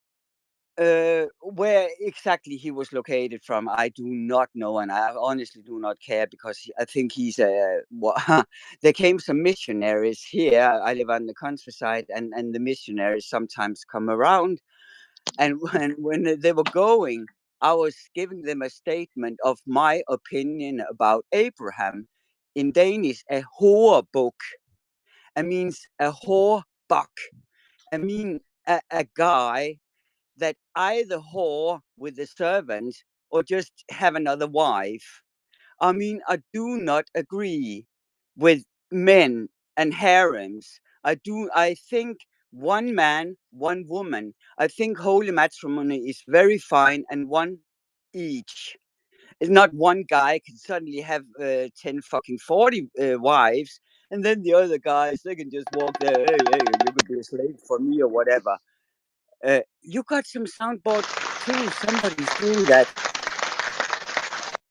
Oh, thank you. Somebody's clapping. Oh, can I keep on talking? Yeah, yeah, right. Yeah, but you see the whole Abraham thing. If the talking about the history, speaking of Abraham walking up on the mountain and wanting to sacrifice his son, if you talk about these stories nowadays, oh yes, I'll walk up on a mountain and I'll kill my son. I mean, you're fucking crazy, because my God say I want to sacrifice my God to. I mean, there's been human sacrifices in many ancient religions and cultures, so I do not like that either. And I will call that crazy. So fair enough. He redecided and did not kill his son, but there was a quarrel between his wives, so he had to send that lady Ishmael and his oh fuck them old names. There's plenty of names. They write so many names in them Bibles. Uh, but they all did that gangster ritual, as I'm saying. They're cutting their genital. Ooh, da. What nasty, evil gangster ritual! It's a gangster ritual. It has nothing to do with wanting to be good to the creator and being a good servant to the creator. In a pure mind, if you want to give your life, oh, I want to be good to the Almighty that has given life here and created everything, and everything is beautiful, and there's plenty for all of us, and clean water and fertile land and fruits and all, and whatever, and all the other animals that came before, even in that Genesis of creation. I am definitely not going to repeat the Bible here, but I'm going to take some points of where it has gone so fucking wrong that we have been gullibles, that we've been saying, oh, they're good guys, they're doing that. We do not circumcise in Denmark. I do not think the Brits do either. In America, for some reason, I have been told, I think it's circumcision I think I do not like the torture of the body. It has got nothing to do with anything good. Um, so neither for women. It's terrible in them cultures where, and there's plenty of NGOs that are doing projects and information for not circumcising children in Africa, young girls and young women in Africans and areas where they do that. It is still a problem, because these ladies, they get infections and have problems later on in life, and we have getting children and all that stuff. It's very unhealthy, stupid cultures, that we, by education, can free ourselves from. And when talking about America, I think it was something about when we talk hygiene, they do not even know how to pull back their foreskin and wash themselves. They cut the fucking foreskin off so they don't get foreskin infection, because they don't know how to fucking wash. I mean, excuse-moi. That must be basic information, how to clean the body. You don't have to cut a piece off. I mean, you don't cut your fingers off, so you don't have to fucking wash them, right? I mean, fuck, you wash underneath your nails. You make an effort, to clean every now and then. We've got lovely soil if you've been digging the garden or wherever we've been out in nature and getting some good stuff under and touching the land, and chilling. Yeah, here I chill when I get some weeding done, because the nettles and them herbicium or whatever they are called, snow in the mountain. It's a very fertile, invasive, lovely plant that I dig for the roots and nettles. They are awesome roots. They are so eager, them plants, but we have to have space for other So even the soil has been warmish the last few days. I've been out doing little, but oh, it's just so unwinding from the world and what is going on. And like in Russia, if I shall not dwell too much on Israel, where I went to try to learn about which kind of society, how we could live in this society the best way. That was my first journey out, travel out in the world and living in kibbutzim, in a kibbutz, where it's a social, you don't own so much, but share a lot. Right. Um, Second journey would be of spiritual kinds to India, but on my first uh, middle landing was under the full moon in Moscow in 85, autumn of 85. And because it was full moon and we was just in the airport and it was snowing, wow, I begged or I pleaded. I said, yay, let me get out, at least get some fresh air, yeah.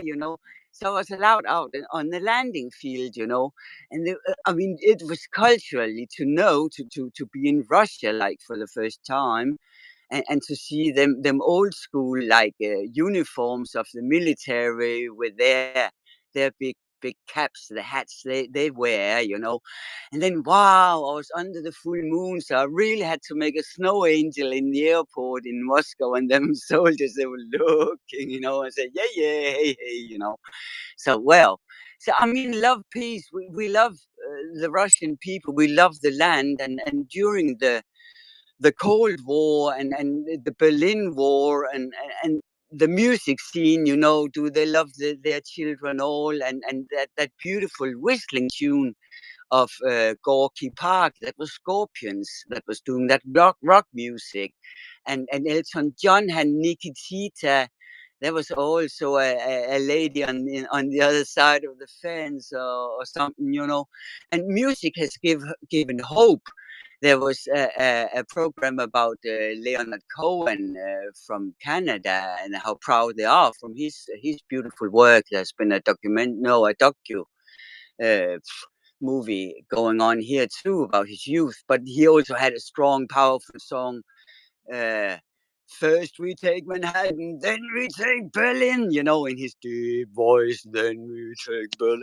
And in Berlin, I met meeting a person from Berlin that I was sharing, talking about climbing mountains. That was just a mountain slope, down in Goa. There was a Berlin guy living on a shelf where I lived on the neighbor shelf, and he would sit there and we would talk a lot, and it just this about listening stories of people from them areas and how artists have had thrived, and eventually the wall did come down and we did believe in peace. We did believe in all them little countries, and Russia can keep within the borders of Russia and respect the borders of all the other countries, bigger or smaller, in the eastern part of Europe.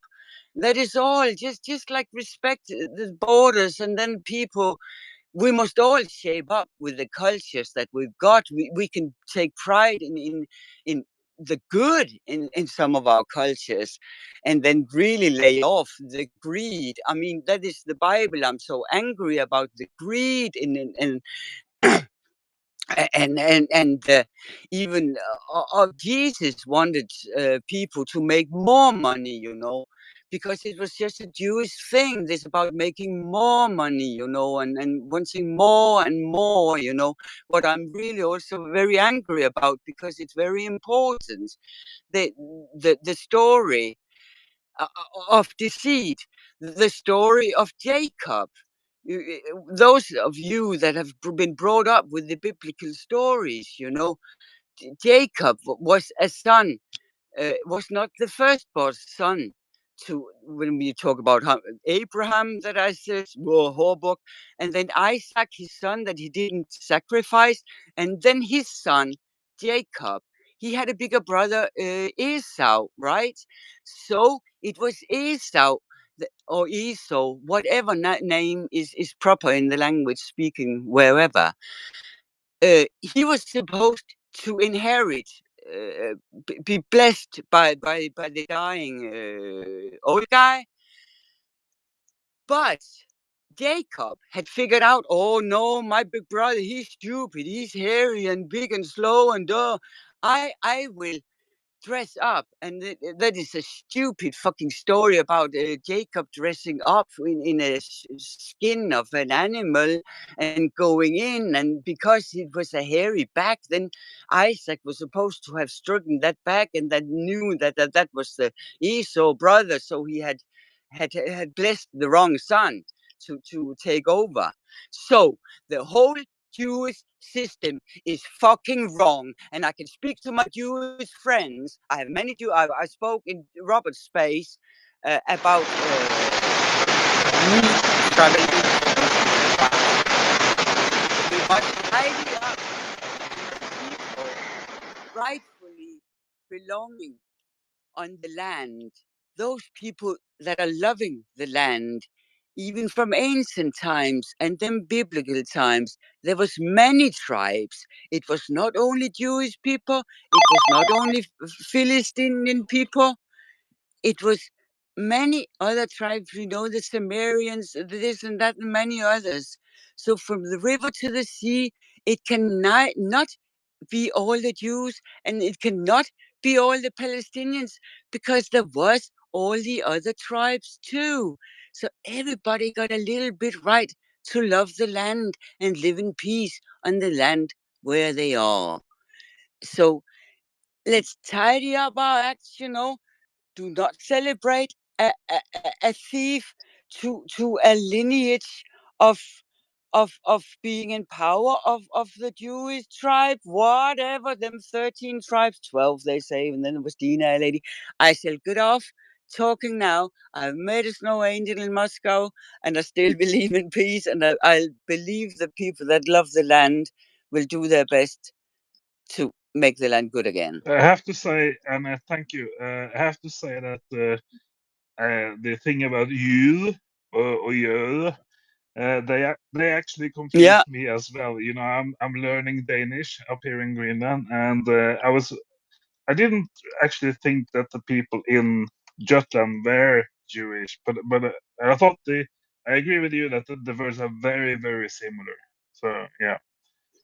Uh-huh. And I, like you, I've also been to Soviet Union, back in the day. So I was there in 1989 in Murmansk in the Russian Arctic with an eco-activist group that I was a member of as a teen. Yeah, so in my teens, I was in Soviet Union, right? But we can't go into all the Bible history. That's kind of I would fall asleep, I think, if we were to. But thank you, thank you for your comment. And sorry. May I no, say you sorry? don't have, I you don't can't have turn to. my mic off. But especially the thing about making a snow angel in Moscow, that was fantastic. And nobody should just because our sort of military alliance doesn't like a country, we as individuals shouldn't sort of hate people and hate the trees in the park or whatever in that country. That's just stupid. Amos, do you take us further? I can remove your speaker, Annette, if you want to. It is just that I can't get it to turn off now again. Okay, I can. Then she disappeared. I will return to the ocean, really. The ecosystem, the ecological system of the ocean is collapsing. And the water Thames, a major supplier of water in London, wants to be allowed, have permission, be given permission, explicit permission to have sewage in the drinking water until 2040, and they will probably get that permission. The entire United Kingdom has become the coastline of United Kingdom has become one giant savage in the last 15 years or so. Really, they have really just they don't give a damn anymore. And when so it isn't strange that the ocean life is dying. All life on Earth is dying, but such excesses makes it even worse, of course. Most people would, or should, most rational people would object to savage being released into the ocean without cleaning it in advance, but they want savage in the drinking water. So this all the symptoms isn't really the disease. Really, the disease, if you like, is society. It's human society at large, because they don't reject such insanity, such irrational acts at all. They encourage it all the time. So irrationality and the society itself is really the problem, of course. You can point to hundreds or perhaps even thousands of problems within the given human society, global human society, and even more so in the European ancestry societies, which is grossly warmongers in addition to everything else. They really European ancestry societies dominated by European ancestry has really gone overboard with insanity. For more than 500 years, they started the colonization of the earth, and they are still at it. There isn't any neo-colonialism. There is still colonialism, and that's their desire. They want Russia, they want China, they want Africa, they want South America, they want the earth, they want the globe. So those people, no matter how we think about the others, they are the major problem. And if you talk about anyone else being equal to that, you will be lying. You will tell a gross untruth, an obvious lie, an obvious deception. It can't possibly, nothing can possibly compare to the European ancestry for the last 500 years, and they are worse than ever. So and not just in one thing, but in all things. Once again, nobody is perfect, and in my opinion, there are very few places on earth where true freedom reigns. But there are degrees, major degrees, and if you say both sides in a given conflict, you are supporting those aggressive European colonizers over 500 years, and they are still at it. So it isn't strange that they also want full control over the earth. They don't care about if they destroy it. They just want the control. There's no one. Once again, there's no one that can compare to that total irrationality. The funny part, as I've said, you can point at thousands of problems, but they have all one cause, and that is society, Western society itself. It's a sick, beyond sick society. I've grown up in it. I spent a lot of time in it, and I visited 150 countries, give or take a few, worldwide in 40 years. So I can compare. And while, as I said, there are no places, very few places on earth, just pockets really, where true freedom reigns. It isn't pervasive outside Europe. It's only, and I will repeat that, only in countries dominated by European ancestry that is truly, totally irrational. There is no talking, not really, no really, nothing really used at talking to them, and we see that, of course, we see that in environmental issues as well, because we see it in all issues. No reason, no nothing even approaching reason. And while we are both creatures of passion and reason, we are not talking about that here. We are talking about a corruption, a fundamental corruption, if you like. They don't understand nature, and they don't want to understand nature.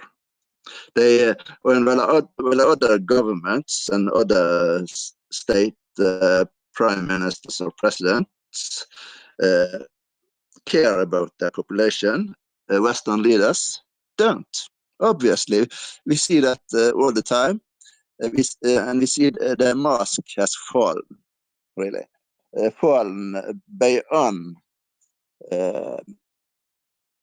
deception. They don't even care if the deception is exposed anymore, because they believe they have the power, and they cling to power like a wet rag, really. So if you want to see the enemy, the true enemy of humanity, you just look at the Western leader and establishment stug, and so on. So that is what we are dealing with, ladies and gentlemen. Thank you.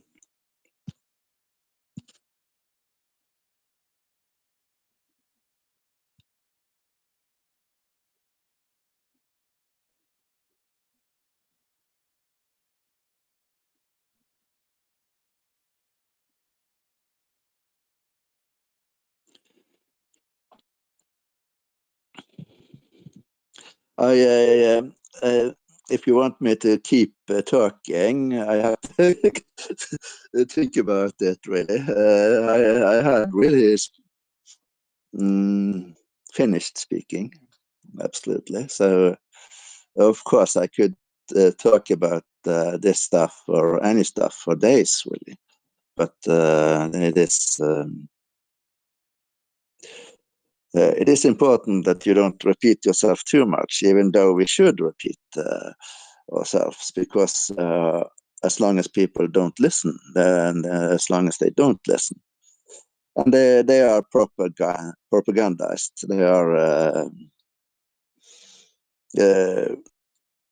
yes, they support the establishment. Most people, Stephen Biko, one of his important tenants, is just as important as ever.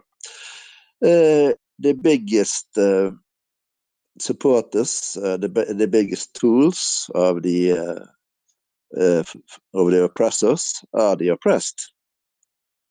And we see that in Western societies every day, 24/7, 365. So yes, we have our task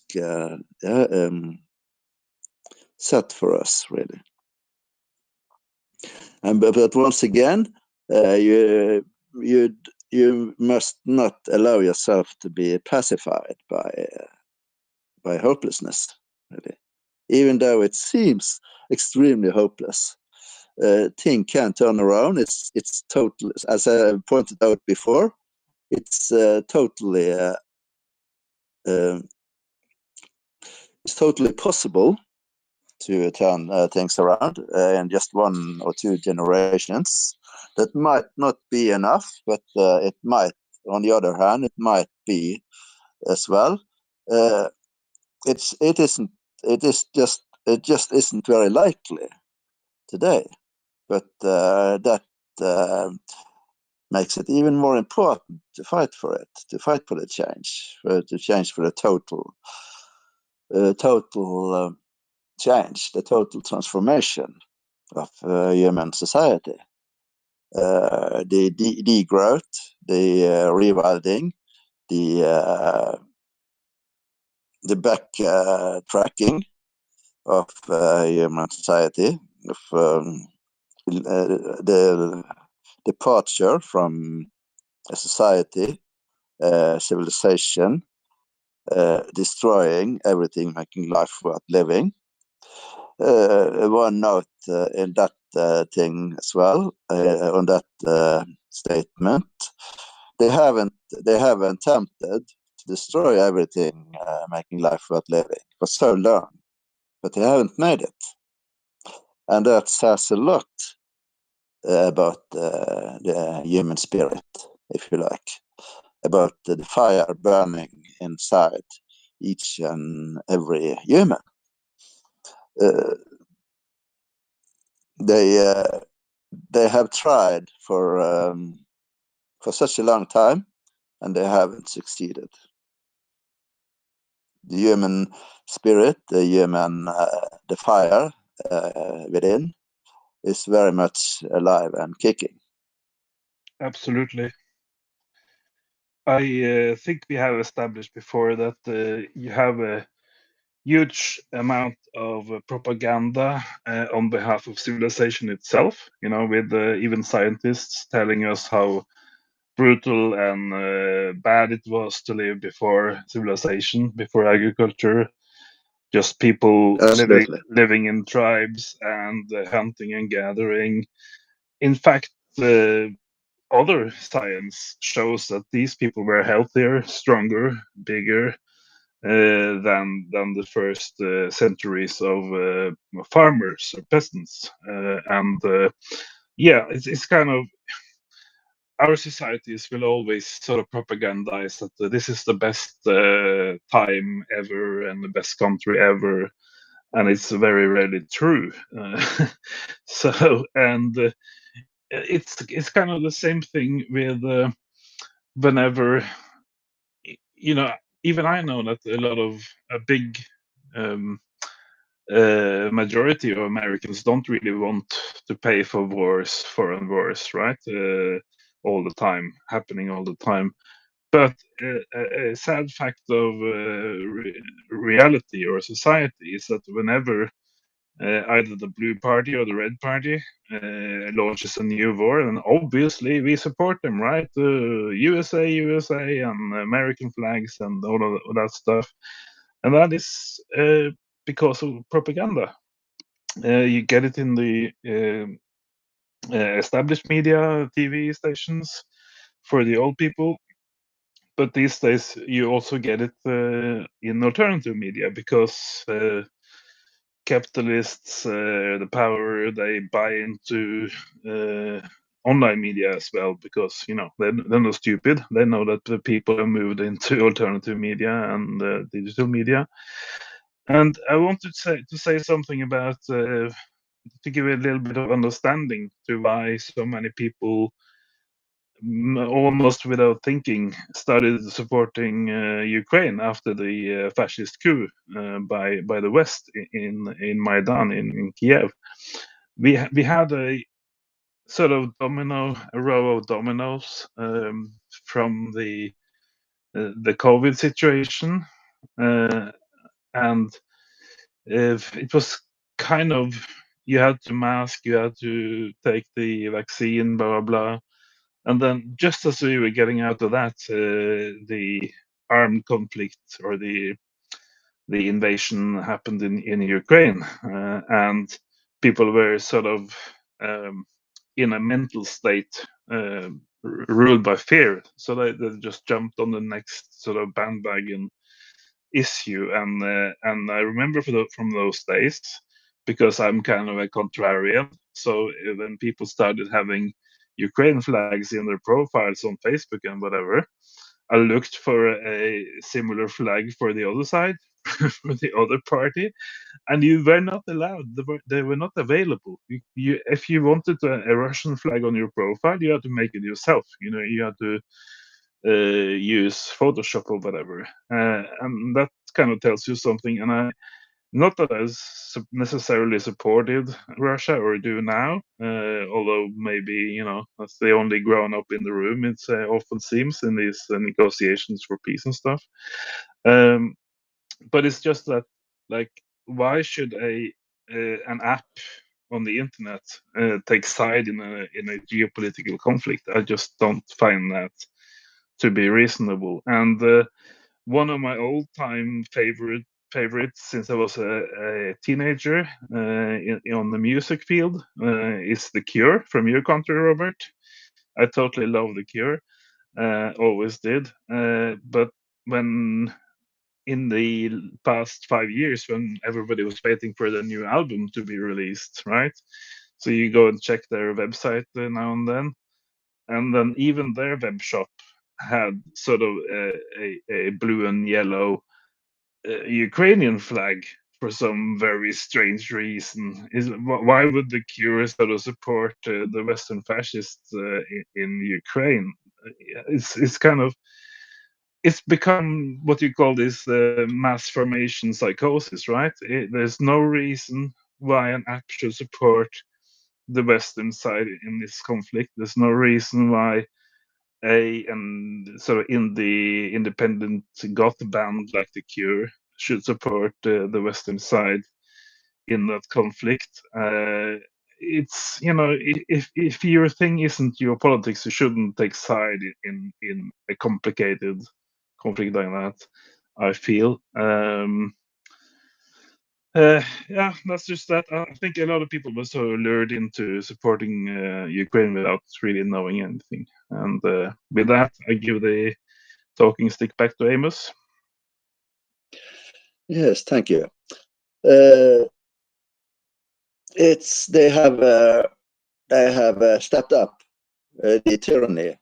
The tyrants, Western tyrants, have stepped up, really. It started a bit. It started in the 90s, late 90s, when they started to accept former Warsaw Pact countries, really. And there were also about a meeting in Romania, I believe, in Bucharest in 2008. And then there is the Maidan coup, of course. And then it was the treatment of Jeremy Corbyn in UK, which I see as the really stepping up, the tyranny stepping up, because his treatment went beyond, once again, went beyond any reason. And of course that he wouldn't toe the line, the Zionist line is an important part of that. You can't, if you are purely an historian, either amateur or professional, you can't ignore the Zionist part of it, really. I would guess that even though even if he wasn't critical towards Israel, they would have gone after him anyway. But they went after him. They went for his throat, so to speak, much harder because he didn't. That he was critical, to say at the least, for Israel and their treatment. They're beyond cruel and horrible, and any other horrible such word against the Palestinian. He told it like it was. He spoke out against the first Gaza massacre in 2006. He spoke out against the second Gaza massacre in December 2008 and January 2009. He spoke out against the third Gaza massacre in 2012 and the fourth in July 2014, and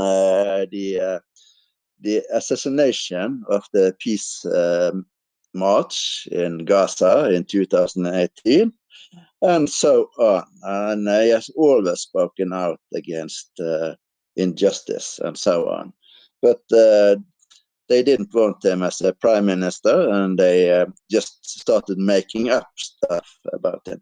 The entire propaganda machine was directed against him and his circle of politicians. There are hundreds of victims on the trail of that campaign against him, against socialism, somewhat, or rather democratic socialism. Corbyn isn't even a socialist; he is a democratic socialist, which I don't. Which is the reason why I disagree with him on some issues. But he. The point is that they saw him as an impediment to their rule, and that's why they went after him. And the COVID was one more thing where where European ancestry used to test the waters. Really, they wanted to see how far they could get people. And the war in Ukraine was the third, and they have just continued tightening the loop, if you like, later, and they won't stop. They won't ever stop. On a personal and even psychological note, I would just like to add that one of the many reasons that I didn't want to go too far into the Gaza conflict, and especially why I wouldn't be very hopeful just because Donald Trump was speaking in the Knesset and there was a ceasefire, is because I'm old. I know that they would just start bombing and blocking the food aid and stuff the moment the TV cameras were turned off. It's like, you know that this is when you know that the so-called hopeful moment isn't to save yourself from turmoil and sorrow and despair. You just kind of shut off, right? Because it's almost like when they come with these climate reports and tipping point reports and stuff. There's so much deception in them, and they always have these kind of hopeful things. If you just buy a big old car, you will save the planet. It's kind of too much, if you're a sensitive human kind of person. I've even been a poet in my younger years. I'm definitely a sensitive person, so I do sometimes try to shut some things out. It's because you have to choose your fights, and even though I despair about it, and I even went to church for Christmas in 2023 or 4 or whatever, after the new massacre started in Gaza. We all have to sort of respect our limits, right? And you can't break your own heart, 24/7. That's not doable. You can't think about it all the time. That I do agree with. I don't. It's impossible, of course. You can't fill your life with endless and total horror, suffering, and so on, which of course makes it even more impressive, if you like, what the Palestinian is going through, like they have gone through for 80 years, at least 80, possibly 100 years, actually. The genocide in Palestine started 100 years ago, and it was a slow genocide until October 7th, 2023. Then the Zionists saw their chance to really step up, and they have continued to do so. And once again, they are European. They have nothing to do with Palestine at all. They are just more European colonists. And like other people of European ancestry, they won't stop in their mad quest to rule humanity. They must be stopped one way or another. That it's the Chinese and the Russians and the Iranian and Venezuela, Bolivia, and other great nations. They look like they can be able to do that. They are already doing that, of course, because the Europeans, the European ancestry, is losing the conflict they launched more than 500 years ago. The world is finally up to them, up to their antics. The world, the humanity at large, have, if they haven't long ago, they have now. They have now realized what total madmen the European ancestry, the colonizers are. It's interesting if you look at, for instance, China's history with the West, right? Then it started as a struggle against the British colonizers, and the British they fought a war against China for the right to sell narcotics, right? They wanted to Opium war, yes. They wanted to have the profits from getting as many people addicted to opium as possible in Chinese port cities, and there wasn't an isolated incident, because I found a young American historian who is creating documentary episodes about the US kind of deep state or military history, and the way that America used to create power around the world, or to sort of have a presence, and as they would say themselves, to stop the countries from going communist, is that they would find a neighboring country which they could control, militarily, and they would often start plantations of opium and other narcotics, so as to make the what do you call that, quote unquote unofficial U.S. military presence to be self reliant when it comes to money and funds. So they would sort of hire local people, local farmers, whatever, local terrorists, and grow narcotics, opium, to the big gold medal, and then use the money from that to sort of overthrow or control what Vietnam was doing, or whatever country we're talking about, South America, etc. So it's not like America is sort of the innocent angel country in this world.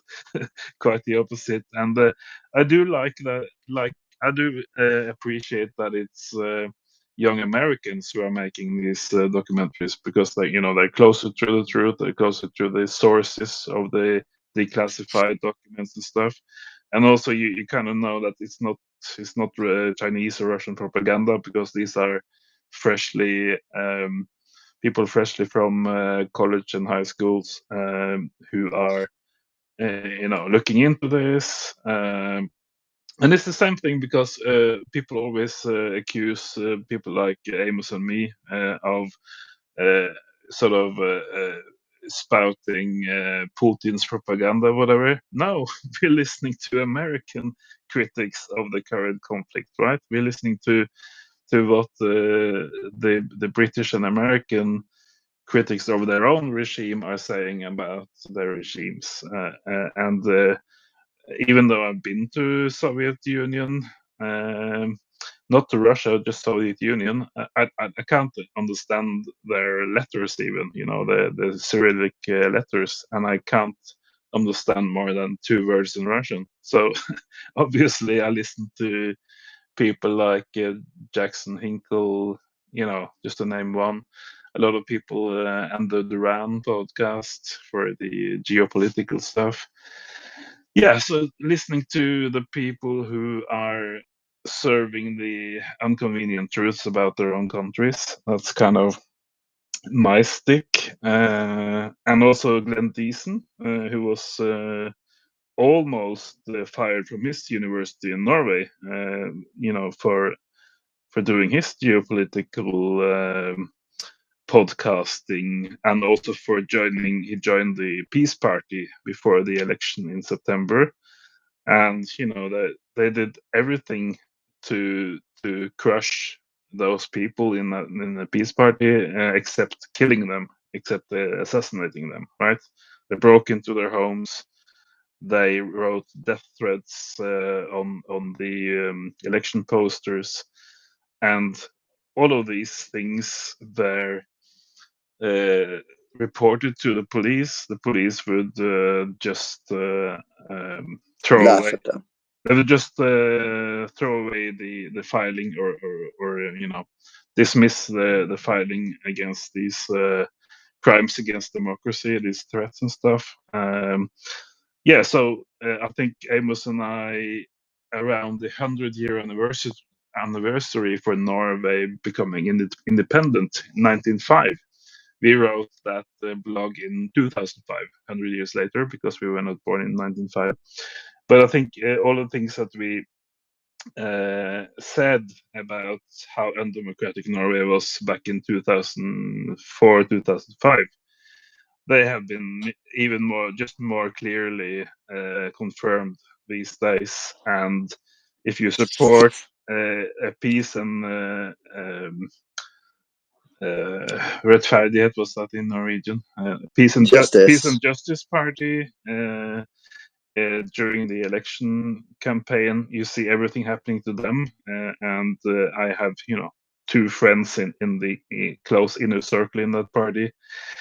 Plus I love Glenn Thiessen as one of the best Norwegians in peace research and geopolitics ever, since Johan Galtung went away. Johan Galtung, by the way, the professor from Norway, he invented the term peace and conflict studies, right? So he's almost like the Arne Næss, deep ecology, the Arne Næss professor of peace and conflict studies.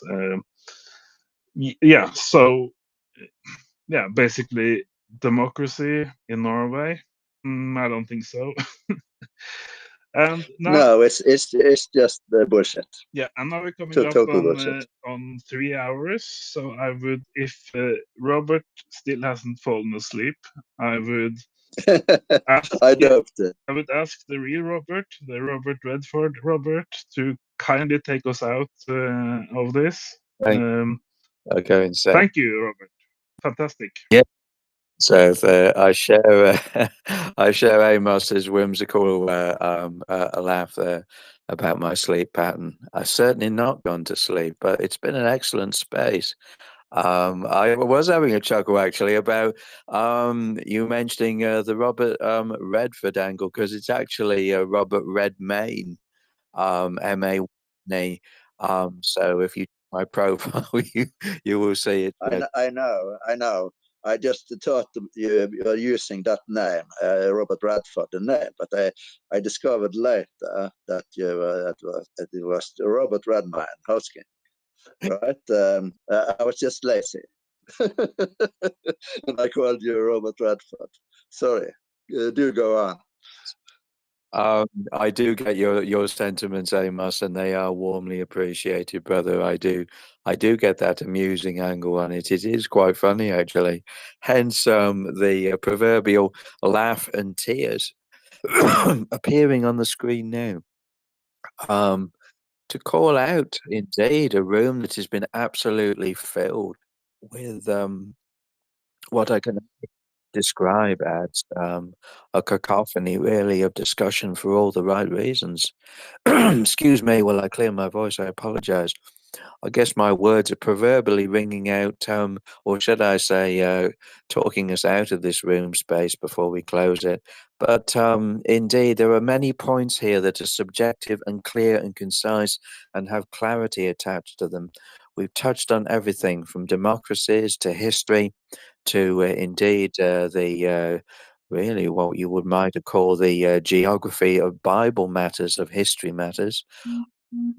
And indeed, we have talked about wars and talked about ecological business and industrial demise, of which, of course, this space is entitled, and it's discontents, which to my mind sums up, if I may use these words boldly enough, the entire antithesis, or should I say, the entire situation for what it truly is across our planet.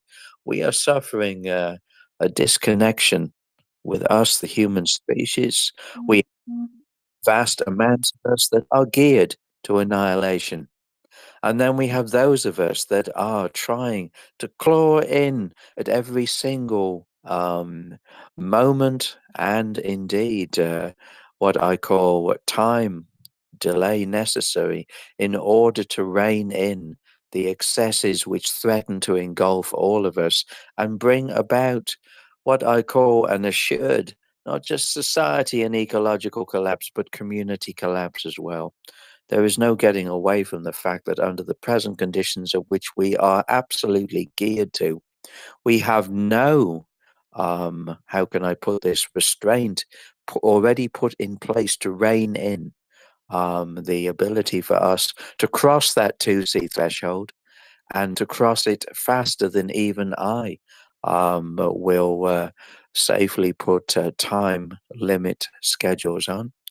I've said from data that I've already read and digested that 2C from reliable data sources is already on as early as 2035 plus.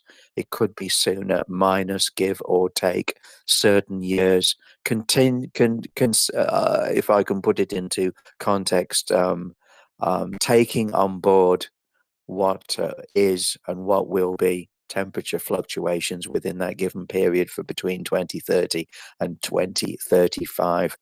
2065, reliably informed by one of the great communicators of ecological data, science data, and climate data, that 2065 we could well be touching 4C. And indeed, by the end of the century, I think you guessed the analysis. indeed threatening every single life support system on our planet. Many of them and most of them already annihilated, removed, crushed, and indeed dust. Our children's futures, would you say they're in the balance? They're a bit more than that. Our children's futures are up to the most, what I call particulate scrutiny, but our children's futures are very much distance like never before seen. Did we have to push the limits, indeed, of the Earth's resources and take them away to the extent that we have to be in this position? No, of course we didn't. We have choices. We've always had choices. We've always had ways of thinking and ideals of mind that can rise above only the ideals of destructive element within our planetary systems and to remove our life support systems at lightning speed. We can do far better than we're doing. Many of us, I will say, already know this. There are no extraneous circumstances for ignorance here. We continue by the day to be polluting to the most mass and maximum scales of which we have already, over the decades gone, been so indoctrinated with doing on a daily basis. There is no end to the levels of pollutive intent that we continue to what I can only describe as thrust and force on our planetary systems. And this, of course, is not just sending ourselves over the society collapse limit, of which it will undoubtedly do, unless we have this so-called, what I call, mass break of awakening.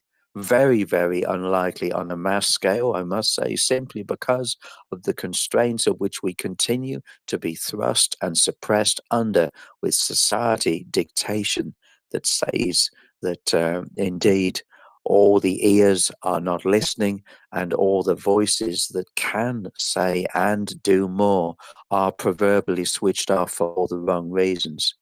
I think you get the picture that it is not a rosy one indeed, but there again, it was never going to be.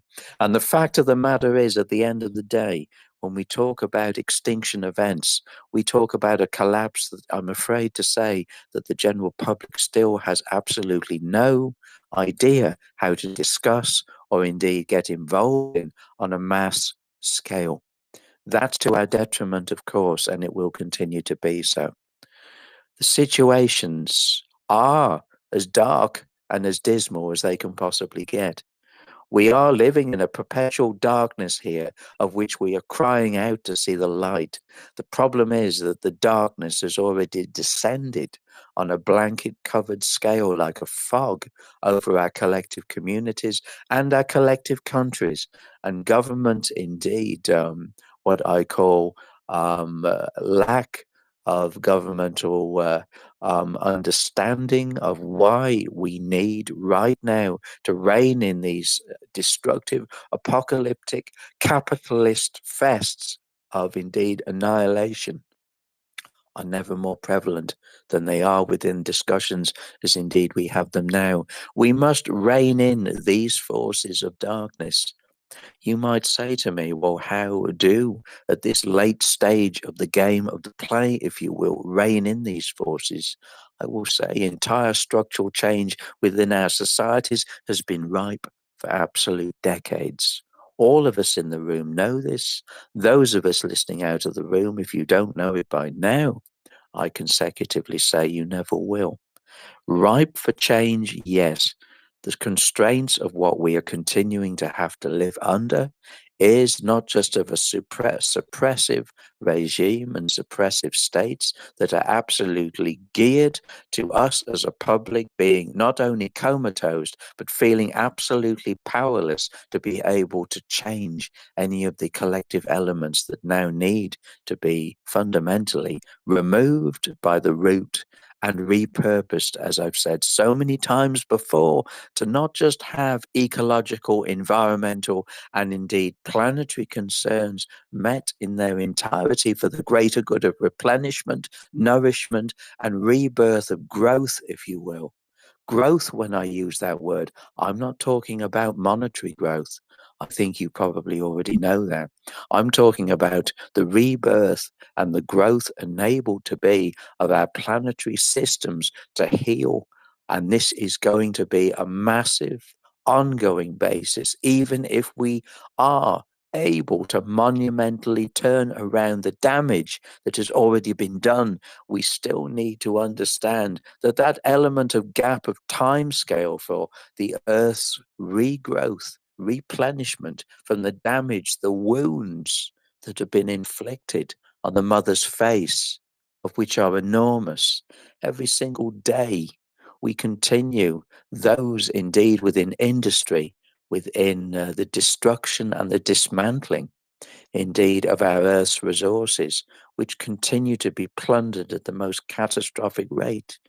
These resources indeed have been removed to such a level now, to such a scale from country to country, that indeed the mother's face, of course, Mother Nature, the mother's face has not just been wounded, it has been like it has been attacked with a knife and scarred as deeply as possible. This, of course, is why I talk about timescales.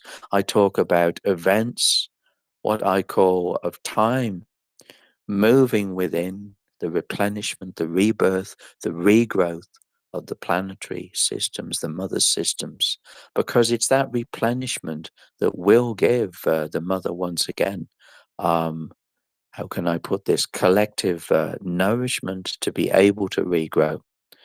We indeed, as a human species, as I know you want to close the space going south, and I could feel myself talking for hours on this again, but I better not, otherwise you will be proverbially snapping at my heels, I will not doubt. To wrap this up, I will say for the confined to this room space, many more spaces to share this content, I will say that while we continue these discussions to bring forth, to not just educate, but to actually be a driving force of instigational and educational change at all levels, let us leave this room space proceedings for this evening, realizing yet again how much further, how harder, how more determined, and how utterly, totally united we must continue to be in our quest to change absolutely everything for the greater good. That is the greater good indeed. The mother's face, of the ecological systems, of the environmental systems, of the planetary systems, of the democratic systems, of the human systems. Because remember, human rights justice for every living person on this planet is entwined with climate and ecological justice. We still have a massive, massive human rights divide across our nations, which persists like a disease. Let's rise above. Let's change the face of human rights together as we change the face of being able to safeguard our planetary systems, our societies, and indeed turning around the ecological, environmental fortunes, and indeed the very basis of the lifeblood of the way that our societies are continuing to fail us. Having said that, I will hand the microphone back to you, going south. Amos, thank you again for being a brilliant coach. Thank you, Robert. Thank That you. was wonderful. Thank you. And I would say that odds are it will be down to Mother Earth to dethrone these regimes. I think that's the most likely, the most realistic thing. I do agree with you and Amos that we might do something to that effect if everybody could stand together. But we can't even stand together with the Climate Crisis Club or the Jeff Bezos tipping point report guys, right? Because everybody seems to have everybody seems to have a streak of corruption or, I don't know, delusion. So I think the safest ally for this movement, for the deep green or deep ecology movement, is Gaia herself. She won't let us down. She will sweep all these regimes like a glacier. And I will just leave to Amos to say the final word, and then we will close. Thank you for participating, Annette, also. And see you next week for episode 200. Thanks. Thank you again. Okay. Let's. I would say that we should all have pleasant dreams, of course, even though it might be difficult, since existence has become more or less a nightmare. But we continue, really, like I said, like will keep saying, the human spirit is still alive. And I think that more than anything is why they are persecuting us. That we keep showing them that the human spirit is still alive. They hate that, those in charge, the establishment and their stooks, because people without dreams are much easier, even easy to rule, to control, while those filled with spirit, with fire, are impossible to control. Yeah. And that makes me feel extremely good, really. Dreams belong to the night, people. Thank you very much for attending, and we see you next Wednesday. Thank you. Ending. Thank you.